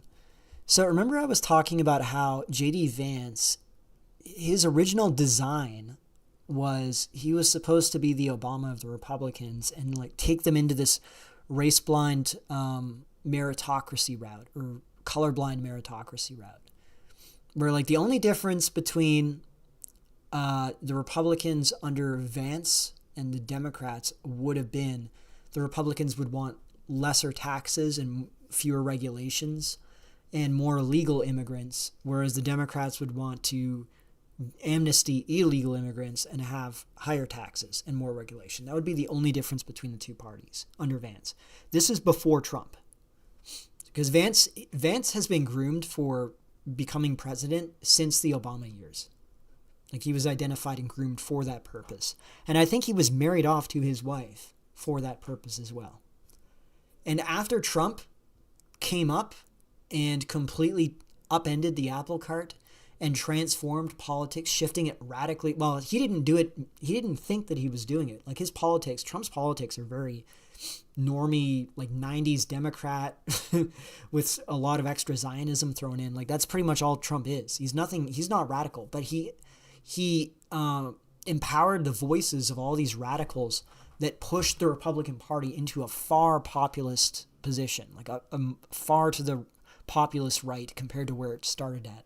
And now Vance is completely stranded because his wife is now an albatross around his neck. Right? This woman that was supposed to be, he was supposed to cement JD Vance's anti-racist credentials. So like whenever somebody would accuse him of racism, he could say, I'm not racist. My wife is brown. My kids are brown. I'm not racist. This is completely inverted on him now, because now people will say, well, how can you represent our interests as white Americans if you yourself, your kids, you're not going to allow any kind of policies to be put in place that would harm the interests of your own children for our benefit. And that is going to be the hammer and anvil that they hit him with. And now you're already starting to see this. Now I think his chances have already been torpedoed because of the Iran war. He's too much of a coward to stand up to Trump and their faction on this. I don't actually think he has any beliefs of his own.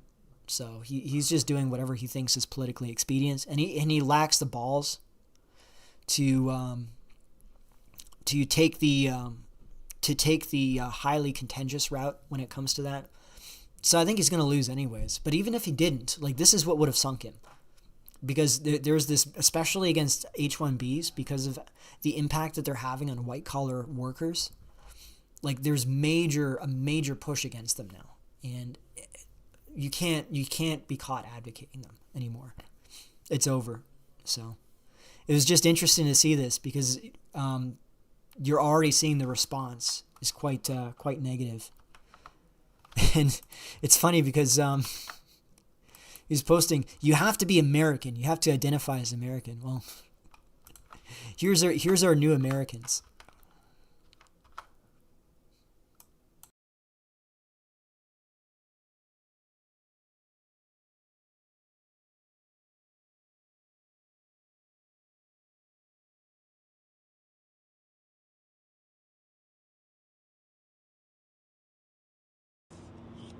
Higher expense, no security, no safety, no literacy.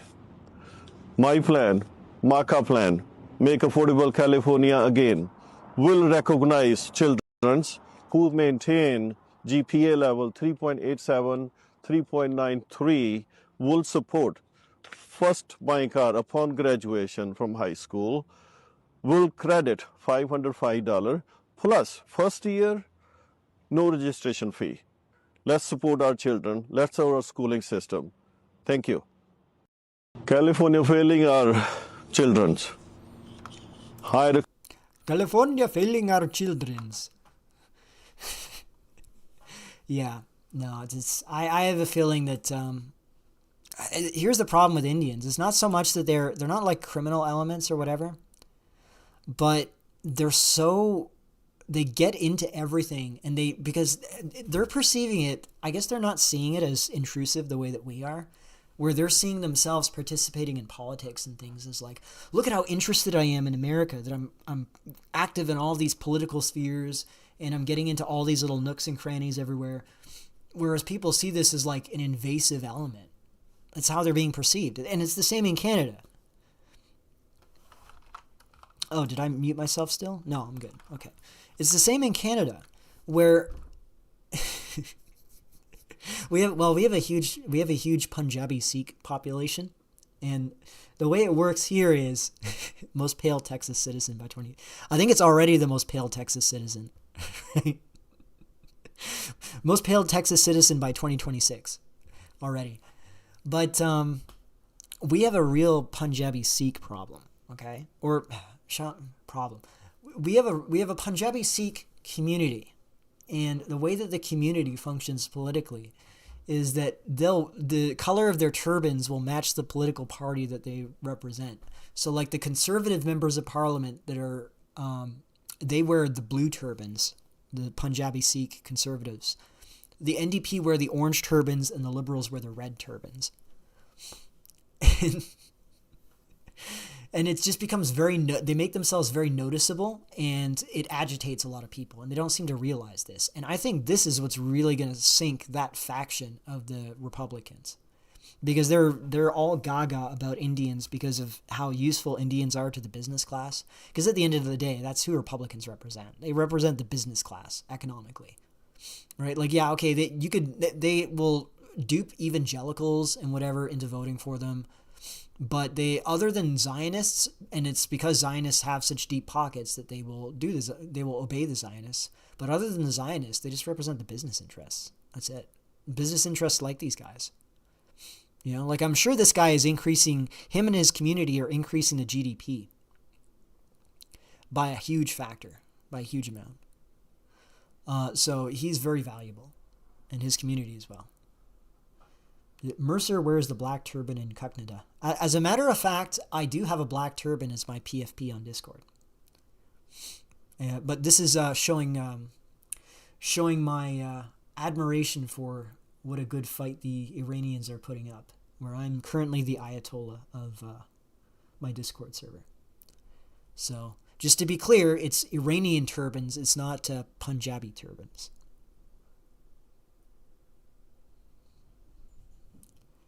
Imagine telling a 2016 Texan Trump voter that the most hated demographic in his state in 2026 will be Indians, not illegals. Yeah, well, it's funny because Indians, like, illegals are a problem for the lower class. Indians are a problem for everyone. Like, they go after all different classes of occupations. And, you know, it's not even just Indians or non-Indians that have this opinion. It's a dog, by the way. It's not just non-Indians that have this opinion. It's also Indians that are second gen. Because this is hurting everyone's bottom line, this direct competition with these people. Like, one of the reasons why a lot of these Indians got out of India, well, I mean, to this day, the reason why is because India is uninhabitable because there's too many fucking people in it. There's too many Indians. That's why. Like, you don't get out of India so that you're then surrounded by Indians again. Well, I mean, some of them have that, but at least the guys that are in our circles, they think differently on this matter. Maybe they're just a small minority of Indians, probably, to be honest with you. It seems like there's a lot of them that do want to just flood infinite visa jeets into our countries because this is an exploitable population for them, you know? Yeah, imagine being a dog toy. Yeah. This is an exploitable population, though, because, like, Indians will accept illegal tenancy situations, like renting, like, 3 to 4 people to a single room, or they'll give a third or half of their paycheck to their manager to stay employed. They'll work under the table for half the minimum wage or less. I remember seeing this. Like, if you go to any of the... And here's the irony, is that it's not big businesses that are doing this because there's legal concerns, right? It's these small family-owned businesses or restaurants, whatever. They'll hire these Indian illegals for half minimum wage because they know that they have no alternative. Like, they're desperate. They're desperate for work. So, if you're an Indian and you want to make as much money as possible by exploiting your own people, that's another huge incentive to bring more Indians in. That's what I'm saying. And what's this guy's name? I don't know. Let me see here. It says Dylan, paid for by Dylan for governor. So actually, I think this guy's Punjabi.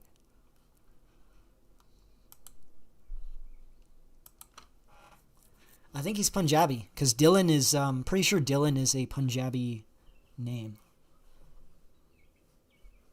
The Cucumber Maxers. Oh yes, Cucumber is one of our most valued members of the community. He's known for his highly eccentric, but relatively well thought out views, for the most part.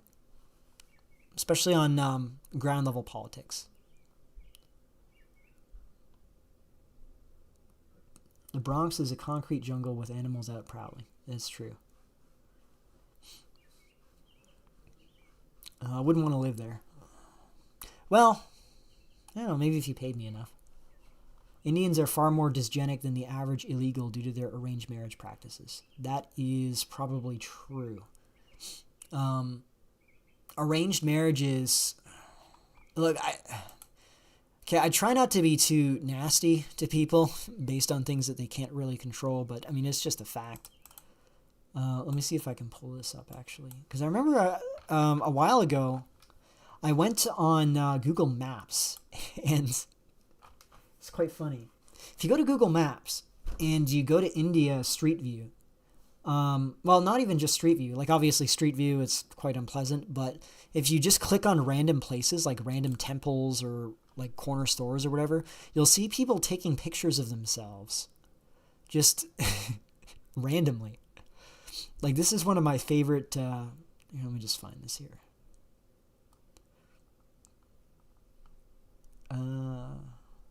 Yeah.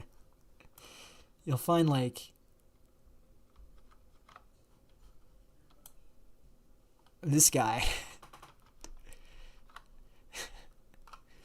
Okay, Siri Vishnu General Store Kuchi.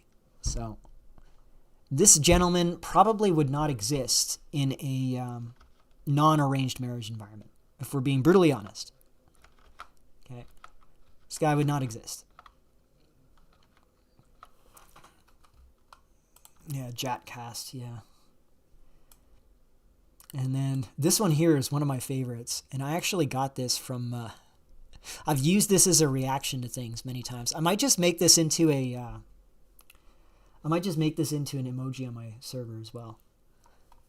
Because this was actually from a corner store on Google Maps. Just a random corner store this guy has taken. This very handsome gentleman.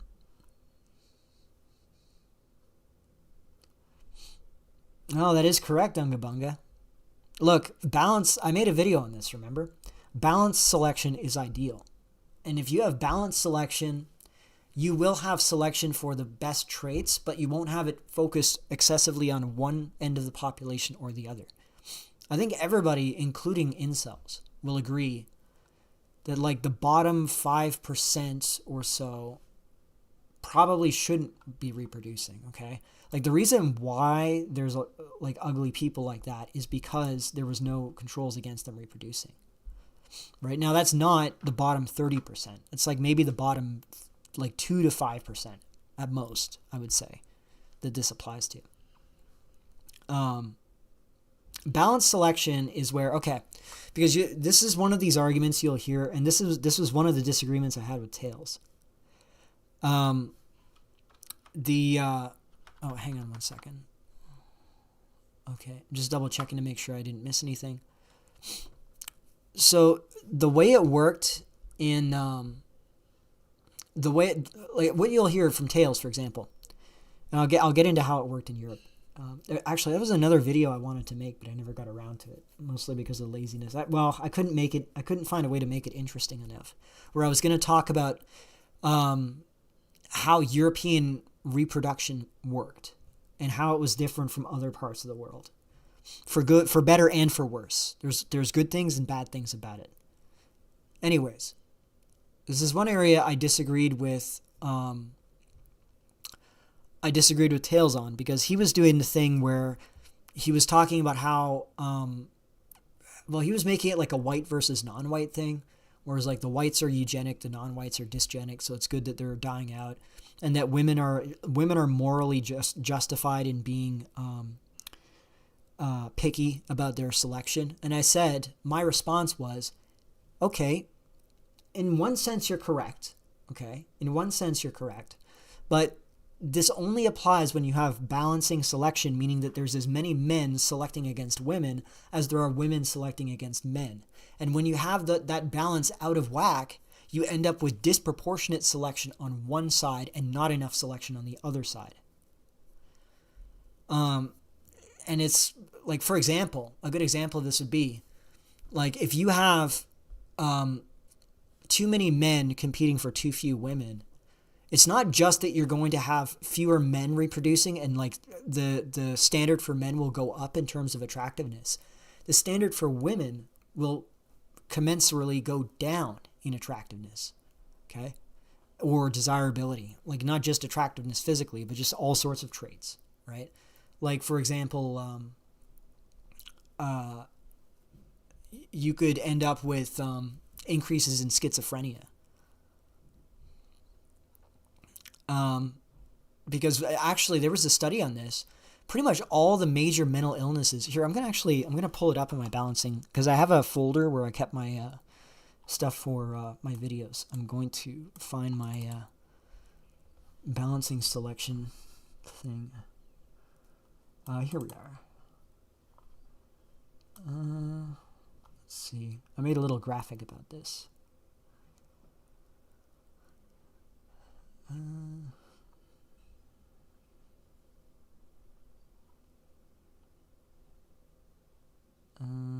me see. Still looking for it here.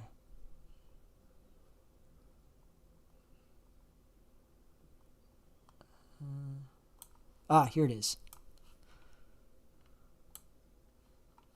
Okay, see this? This is fertility ratios, meaning the number of children born to people with these conditions versus people that don't have these conditions. And you can see with almost as a matter of fact, with everything, you see women are more likely to reproduce than men.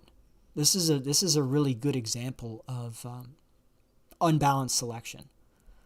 So women with these conditions are more likely to have children than men with these conditions, meaning that you don't actually get selection against them.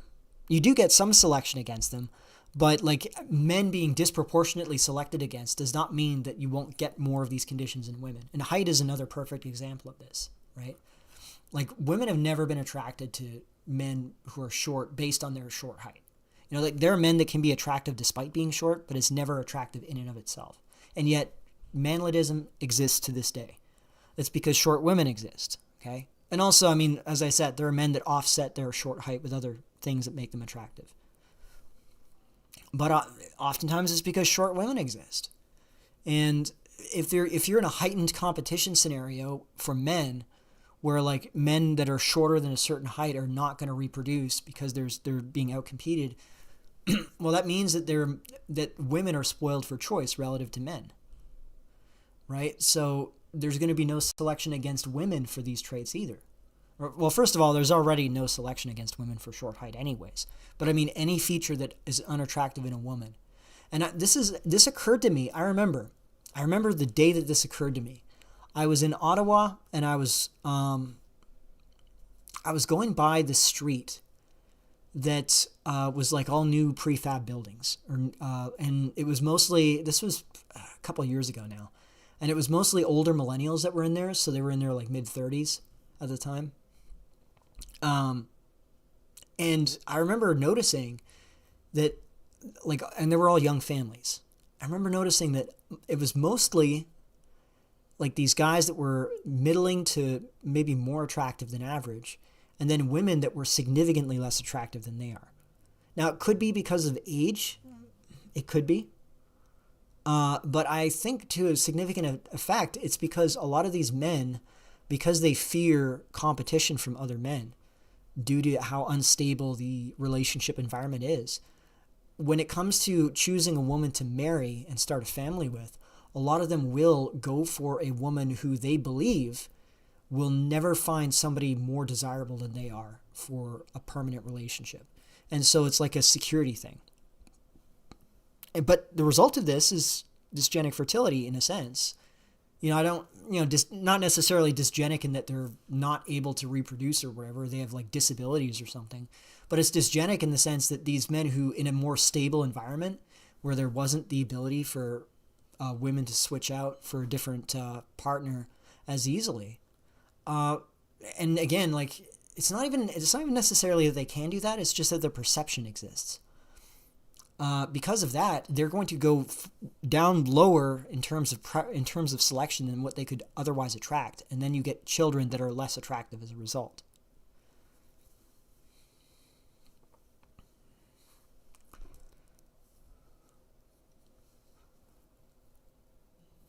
Yeah, there's too many men. Yeah, this is Maramy pilled. I don't know. I mean, I might bring Maramy back on for a conversation on this too. I used to have co-hosts, as you guys remember, but I kind of dropped away from it because I was hearing feedback that people didn't like, that there was back and forth interruptions or whatever. But I might go back to it maybe for a separate stream. I was thinking of another stream where I do I'll make the stream topic about a particular community. Like maybe we'll do a topic on like black incels, right? And then I bring in a selection of different black incel representatives or just people that want to talk about it. But then you just run into the problem. And it occurred to me in particular, having like a group call with a bunch of black incels could be could be a little rowdier than like Asian incels, let's say. But it would still be fun. But it would be fun for me. I don't know if it would be fun for the people listening to it though. So I have to figure out a way to, if I'm going to do something like that, I would have to figure out a way to like do a turn-based system where it's like, I was thinking there's got to be some software or something out there that allows you to press a button and then it like turns a light on, and it puts you in a queue. And then after somebody's finished talking, they click a button to end their monologue, and then it goes to the next person in line, and then they say their thing. You know what I mean? Like, there should be some way to do that, like a selective muting system, that I think would be really useful. I'm just thinking of this. Have you guys ever seen those videos of the Black Hebrew Israelites where they're like going on a monologue, and then you just hear like out of nowhere you hear "That's right, that's right," just completely interrupting the stream of what he's saying. Might sound like that. It'd be pretty funny. Unfettered female choice is hypergamous for looks and neurotypicality, but dysgenic for IQ. I hate food. You might think that. You might think that. And, you know, intuitively, that's what it seems like it would be, right? But remember that it's not just men that are being selected here. It's also women. Because what happens when women are selecting and men are not, unfettered female choice in this case, you end up with a lot of women that would not have been selected in another environment getting selected. And by men that are more desirable than what they would have attracted in a different environment. And you get dysgenics on the female side. Remember, because dysgenics isn't just something that happens on the male end. It's also on the female end. Right? Like, for example, I think I brought this up in my economics video. Europe, historically, Europe had something like, especially Northern Europe, it was, I believe, up to 1/3 of women would end up becoming spinsters because they couldn't find a husband. And usually the reason for that was economic, like they just didn't have the means to support a family. But this is an example of selection that women had to experience that wouldn't exist in an environment where they had all the cards, where it was like an excess of men competing for very few women. So, like that, and that would be an example of balancing selection in Europe, where in Europe it was about equal, the amount of men that were not reproducing and the amount of women that do not reproduce. It was about the same. Whereas in for example, in ancient China, as a contrary, there was a large percentage of men in China that did not reproduce. They were called bare branches. Almost every girl in China over the age of 18 was married and had children. Almost virtually every single one of them. It was unheard of for a woman to not be married. And that's because the Chinese practiced selective female infanticide. To the extent that the typical family pattern that was described by ancient Chinese sources that were commenting on this were like 2 sons for every 1 daughter or 3 sons for every 2 daughters. That was the most common arrangement in families that they would describe. And that is a recipe for disaster. So they always had this chronic excess male problem in China. As a result, all the selection, not only was it done on men, but it was because of how marriages were arranged and sort of centrally planned by the family for financial reasons. The selection in China was excessively targeted towards economic advancement. Like what would allow you to succeed in an agricultural society. And there wasn't really an element of female choice to it, which I think is why rice cells are very diligent, and they're usually not disruptive. They don't raise rebellions typically. I know China did have a history of rebellions, but I mean just as on an individual level, they're less rebellious, more productive, more conscientious, more intelligent. But this is because of what was selected by the Neolithic society, and there was no selection. There was no selection by the female towards the man, but there was also no selection against the women either. That's what I'm saying. Like it's not like this wasn't eugenic, really. I mean, other than IQ, the IQ is eugenic, but otherwise, I would say no, because I mean, look what happened to ancient China. Ancient China, even though they had these really complex advanced civilizations, they would just get overrun by Mongols. They get overrun by Turks, nomads, Jurchens, Manchu. it would be like 100-to-1 ratio, and yet the Jurchens, the Manchu, they were able to conquer the Chinese and rule over them. And you see this, it's not just with the Chinese. I'm not just picking on the Chinese here, because this is all agricultural societies. India, ancient Iran, because Iran would periodically get conquered by nomads. Europe was a bit of an exception, but that's because Europeans were the nomads. the creation of Europe was the nomadic Indo-Europeans invading and overrunning the Neolithic Europeans. East Asians are very successful in academics, so can this dysgenic pattern be reversed? They are very successful in academics. And look, their societies are also very nice, right? Like we have one guy in Collective Dismal is in China right now, and we were talking to him about it on VC, and he was saying he's in a tier 2 city in China right now, and it's really nice. Like it's clean, like the infrastructure is new and it works. Like it's not like, I know there's a lot of memes about Chinese stuff not working properly. It does work properly. It's engineered properly. Their infrastructure is good. Like, yeah, their disposable stuff, like the stuff that you buy at the store that's made in China, okay, a lot of that's made as cheaply as possible, okay? The infrastructure that they've built in these cities is not made as cheaply as possible in the cities that matter, okay? And it's actually really quite nice. So they are eugenic in that sense, but it's also like, consider what happened to East Asia, because they've had this IQ advantage. Actually, even in the past, they had an even greater IQ advantage against Europeans. We have a study from the Bronze Age period and also the Neolithic, where the Neolithic Japanese, the Jomon, they had an average IQ genotypically of around 100, and the Proto-Indo-Europeans, which were represented by the what culture was this? Afanasievo culture. Afanasievo culture in Western Mongolia. Those were Proto-Indo-Europeans that were in there, like Bronze Age Europeans, and their genotypic IQ is measured at around 90. So, in fact, East Asians had an even bigger advantage over us in the past than they do now. But even then, like, compare the ancient Greeks to the ancient Chinese and per capita. I mean, it's obviously the ancient Greeks were able to outproduce them in a lot of different areas. And I think it's because they had more psychological freedom to do so. They had more mental freedom to do so. They weren't just so focused on resources. What do I mean in the cities that matter? Well, look, China has...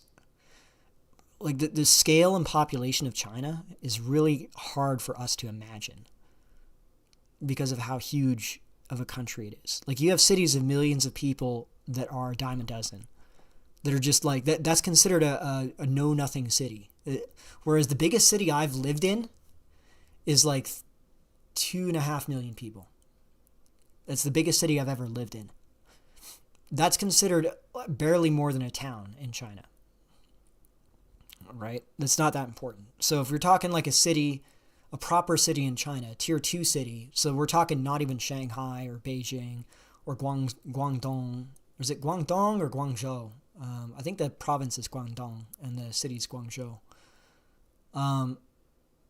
Like, those are tier 1 cities. Tier 2 cities are like smaller than that. So it's like Haibei. I'm trying to think of other cities. Like, they're further inland. Yeah, Toronto. No, Toronto's an Indian city now. Toronto's an Indian city. It's not. Only Richmond Hill. Richmond Hill is the only Chinese holdout. But yeah, tier 2 cities are smaller than that, and they're still really nice places.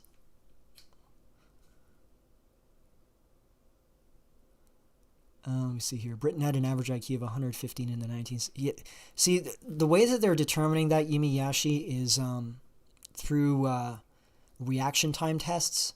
They're not the worst, but I wouldn't invest that much in them. And you also have to remember that, like, the population that they selected to do this, they did not do like a representative sample of the entire population. It was mostly urban people that they tested for this. And we could, if that was correct, that Victorians were 115 IQ, then we would have to look at all these other genotypic IQ scores that show Europeans really topped out. Like even the ancient Greeks, I think their genotypic IQ is 95. That's their genotypic IQ compared to the modern European 100. So as a matter of fact, European IQs have been going up for a long time. They haven't just gone down recently. So I'm very skeptical of that claim. And we also have stuff out of medieval Europe showing a genotypic IQ of around 95. So it's I don't believe that. I think that they're trying to explain the situation in England, like the Industrial Revolution, how it took off. They're trying to explain it through IQ without needing to refer to anything else. Dutton is the big problem with Dutton is that he's very narrow-minded. Like he focuses narrowly. Like he draws, his logic is correct. I'll put it this way: his logic is correct. And like if you look at his mind as a flowchart of logic, if A therefore B, that's correct. But his data is not good. Like his data is just way too insufficient. But I think that he selectively believes data that fits his other preconceived conclusions or predetermined conclusions, and he ignores data that doesn't fit that. He's just way too fond of confirmation bias.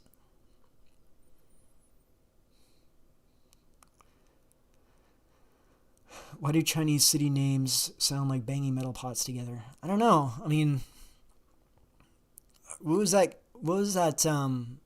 chick that the Democrat guy cheated with, and she was like a Chinese agent? I think her name was Fang Fang. I don't know why they do that. I like that American-born Chinese, they'll name their kids these like obscure Anglo-Saxon names like Alfred Wang or something. Or I'm trying to think of another one. Oliver Wong.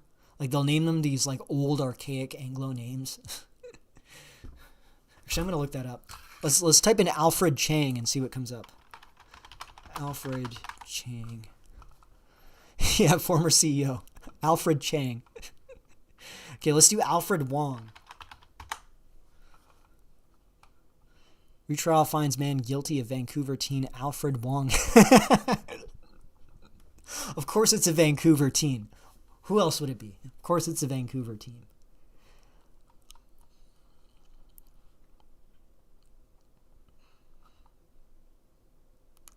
Have you already discussed the UK study on how women hate men? I've heard people mention that. I haven't quite dug into it. I saw some people talking about it in my general chat. Do you guys have a link for that? Or do you have a name of that? Because I could read that right now, actually.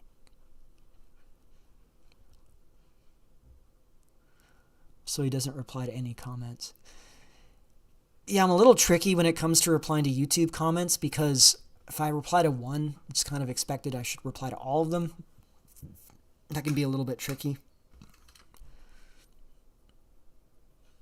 Yeah, I knew an Asian Alfred. Yeah, let's do Calvin. Or no, let's do Wallace. Wallace Chang. Wallace Chang is a Hong Kong actor and singer. Or Wallace. Okay, let's do Wallace Chung. Or Wallace Chung.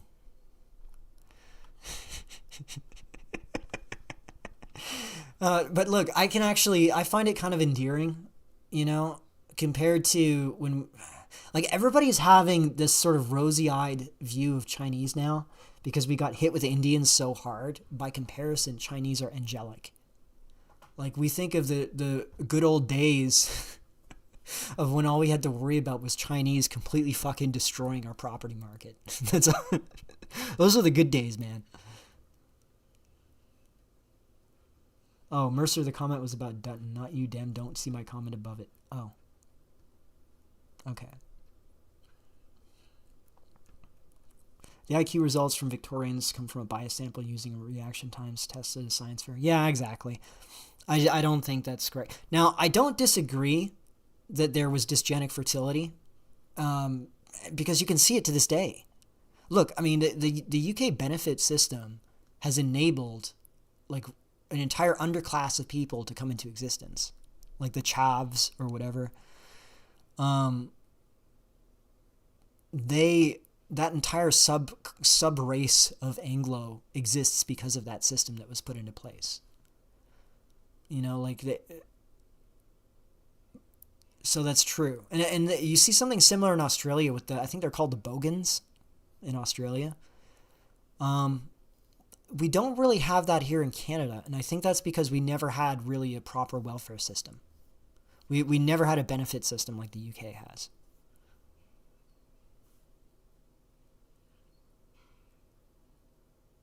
The Victorians had higher IQ than us now, but not nearly as much as Dutton thinks. Yeah, I don't think it was by that much.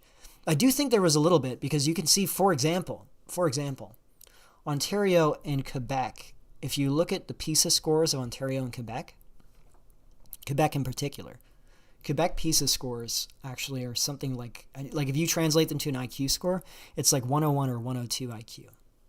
And it's interesting because Quebec, and I think Ontario is also around 102. And what's interesting about that is Canada did not industrialize pretty much until after World War II. Like, I remember my father was born in 1941. I know that makes me sound ancient, but my father was 50 when I was born. So he was born in late 1941. And he would tell me about how when he was growing up, he would still see horses and buggies. Like, you could still see them. Like, that's how underdeveloped Canada was at the time. And Quebec in particular was very backwards until the 1960s. Like, it was run almost like a medieval province until the 60s. And there was a constant outflow of people from Quebec looking for work because it was so impoverished. But the consequence of that is that they were under the same sort of constraints as pre-industrial populations.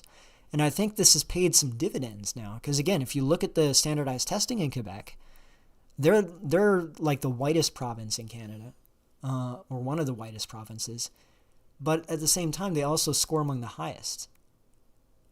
You know, and I think and they score significantly higher than the French in France. I think that has something to do with it. So what nation in Europe is most likely to be successfully ethnically replaced by non-Europeans long term? I think Belgium, is going to get hit first, because Belgium already, I think Brussels is minority Belgian. They're already like really advanced when it comes to that. And then on top of that, that's like the EU center of power, right? I think for the countries that are going to fall apart, it's going to be the Benelux region is going to be hit last. Like France, I think, could go into some real chaos, but I don't think it's going to collapse, but it could go into chaos. Spain, Italy, it's hard to say, because the migration situation in Spain isn't as bad. Italy is quite bad. Well, it's gotten a lot worse, but Italy has a lot of Romanians in it too. Like, a lot of their migrants are from other European countries. Spain has a lot of Latin Americans. It's not quite the same as like the Algerians and Moroccans and, you know, in France. But yeah, Benelux is going to get hit the worst, I think. Benelux region, Belgium, Netherlands. Yeah. Canada, free healthcare system as well for compared to... Well, Javier, it would be, in theory, it would be. But in practice, we can never access it. Like, I've been on a wait list for a doctor, just as a regular GP for checkups and stuff. I've been on a wait list for over 2 years now. And I don't expect to have my time anytime soon. Like, I've had to become an amateur medical, like an amateur nurse almost, just to make sure for my own health concerns, because I can't go to a doctor. Like, we just don't have the... And, you know, I can't advocate this because it's technically illegal, but I've known many cases of people that are now buying prescription drugs from like third-party gray market dealers in Europe and getting them shipped over here in like plain bottles or like vitamin bottles. And they're not buying like illegal drugs, but they're buying drugs that they would normally get prescribed because A, they can't get the doctor's appointment to get the prescription, and B, it's too expensive to buy from here even if they could. You know, and obviously I'm not advocating that because it's illegal, but that, like, this is the extent that it's gotten in Canada. And like there was another recent case of a guy who, I think he died. He was like having a heart attack and they made him wait for 6 hours in the emergency, and then he died of a heart attack. It's really bad. But you know, I'm not somebody who says like, oh, our healthcare system is bad. We should get America's healthcare system, because I can tell you, I was there. It was actually not bad before we got hit with the heat waves. Like before we got completely overrun, like our healthcare system, okay, listen, if you wanted the most top of the line healthcare, like cutting edge healthcare on the planet, yes, you would go to the US. But really only the rich could afford that anyways. So if we're talking like, if you're just a middle class person, Canadian healthcare used to actually be really good. It used to work anyways. It used to at least work. And now it's just a joke, right? It doesn't work at all. It's a completely different situation. But I don't think that's because it's innately bad. It's because we flooded millions of people in here. And one of the factors that has happened is that we've allowed family reunification. And what that means is that immigrants will come here, and then as soon as they arrive and they get naturalized, they immediately import their parents to go on our healthcare system. Because why wouldn't they? But if you think about it, like the whole point of these socialized programs, these public programs, is that you and your ancestors have collectively paid into the pot over generations, over decades, centuries. So that's the theory of mind. That's the logic behind these public options, right? These people just arrived yesterday. They bring their parents over, put them on our healthcare system that they've never paid into ever. And it completely destroys the public trust that's necessary to keep these programs operational. Because everybody just looks at it now as a looting operation. Because if you don't loot it, someone else will loot it. You know, this is why, like, I even think Milton Friedman, who is like an arch libertarian or arch neoliberal, that some people have said he's like that, but he once said something along the lines of like, you cannot have any kind of socialism and open borders. Like if you're going to have socialism, you have to have closed borders, because you create a negative incentive structure when you have open borders and then all these public services that people can take advantage of. Yeah, Spain's TFR is lowest in Europe and third of them are not native. Yeah, it is bad. It is bad. Here's the problem, is that I do kind of agree with Javier here. Not because I think that it's a good solution, but I do think Spain, the situation with Latin Americans in Spain is less disastrous than Pakistanis in the UK or Moroccans and Algerians in France. Like I think, or like Congolese in France. I think that the situation is not as bad. Like I think you can, it won't be optimal, but I think you can figure out how to make that work to some extent.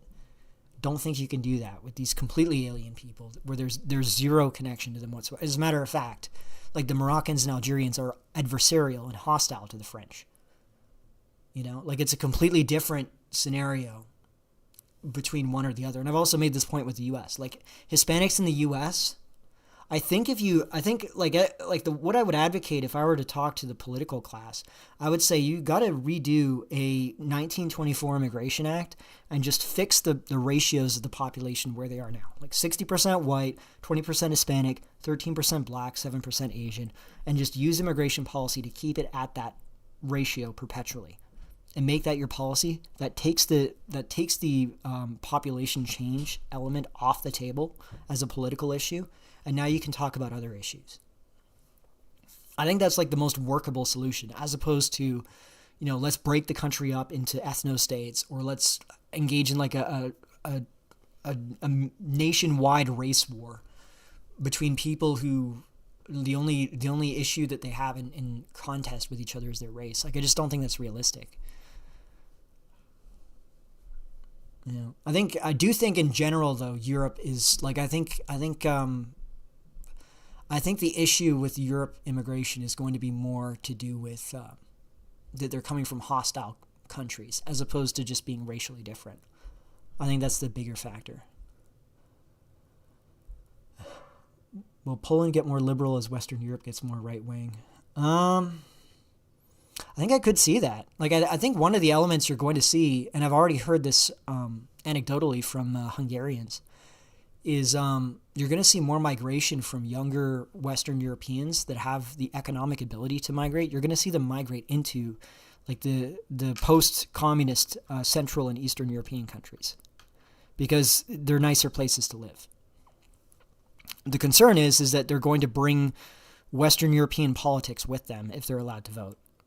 So I think one of the things that should be preempted, you should nip this in the bud by making it so that permanent residents that are not citizens are not able to vote in any elections. Like maybe that's already the case. It should be, but if it's not, they gotta get that done ASAP.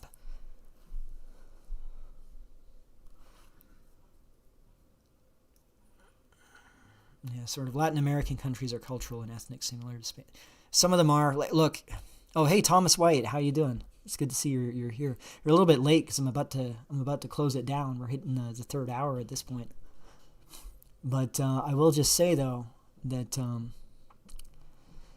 they're culturally and ethnically similar. But here's something to consider. Okay, Argentina is a lot more similar to Spain than Mexico is. Even though Mexicans are actually ethnically Spaniards, at least 50% in their genome, they're genetically Spanish, whereas Argentinians are almost all Italians genetically. They're not even Spaniards, they're Italians. And yet Argentina is still closer culturally, function of their government in both good and bad ways, to Spain than Mexico is. And that's because there is the biological element that you just can't deny, right? Like it's... You don't see cartels beheading people or carving people's faces off in Argentina. And look, I don't know how anybody else can come to any conclusion other than there's obviously a biological difference between the mestizos in Mexico versus the ethnically Italian Argentinians. You know, like there's obviously a genetic element there that allows them to do that. And we're not able to do that, you know. How else can you conclude that? But I still think that if it's in a small enough proportion, it still is. Again, it's not optimal, but I think it's not a civilization crashing. That's what I'm trying to say. Anyways, guys, I'm gonna wind down the stream now. It was a nice 3-hour stream. Thanks for coming along, guys. Actually, it went a lot faster than I thought it would. Jeez. Oh, I'll answer this last question. Okay, what about Gypsies in Eastern Europe? That's actually really, I don't know how the Gypsy question is going to be resolved.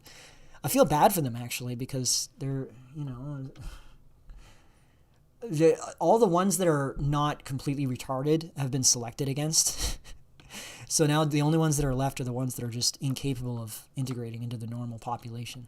So it's, I don't know. I mean, even the communists had some pretty brutal solutions to the GQ, you could say. But yeah, anyways, guys, I'll see you next week. I'll probably schedule it. The next stream will probably be on the weekend, and we'll see if we can. I'll coordinate with Face and see if he wants to come on for an interview. That would be amazing. But we're still in the preliminary stages of that. So yeah, I don't feel too bad about them. I think the ones that should be felt bad for are already pretty much gone at this point, right? So they're already like not in the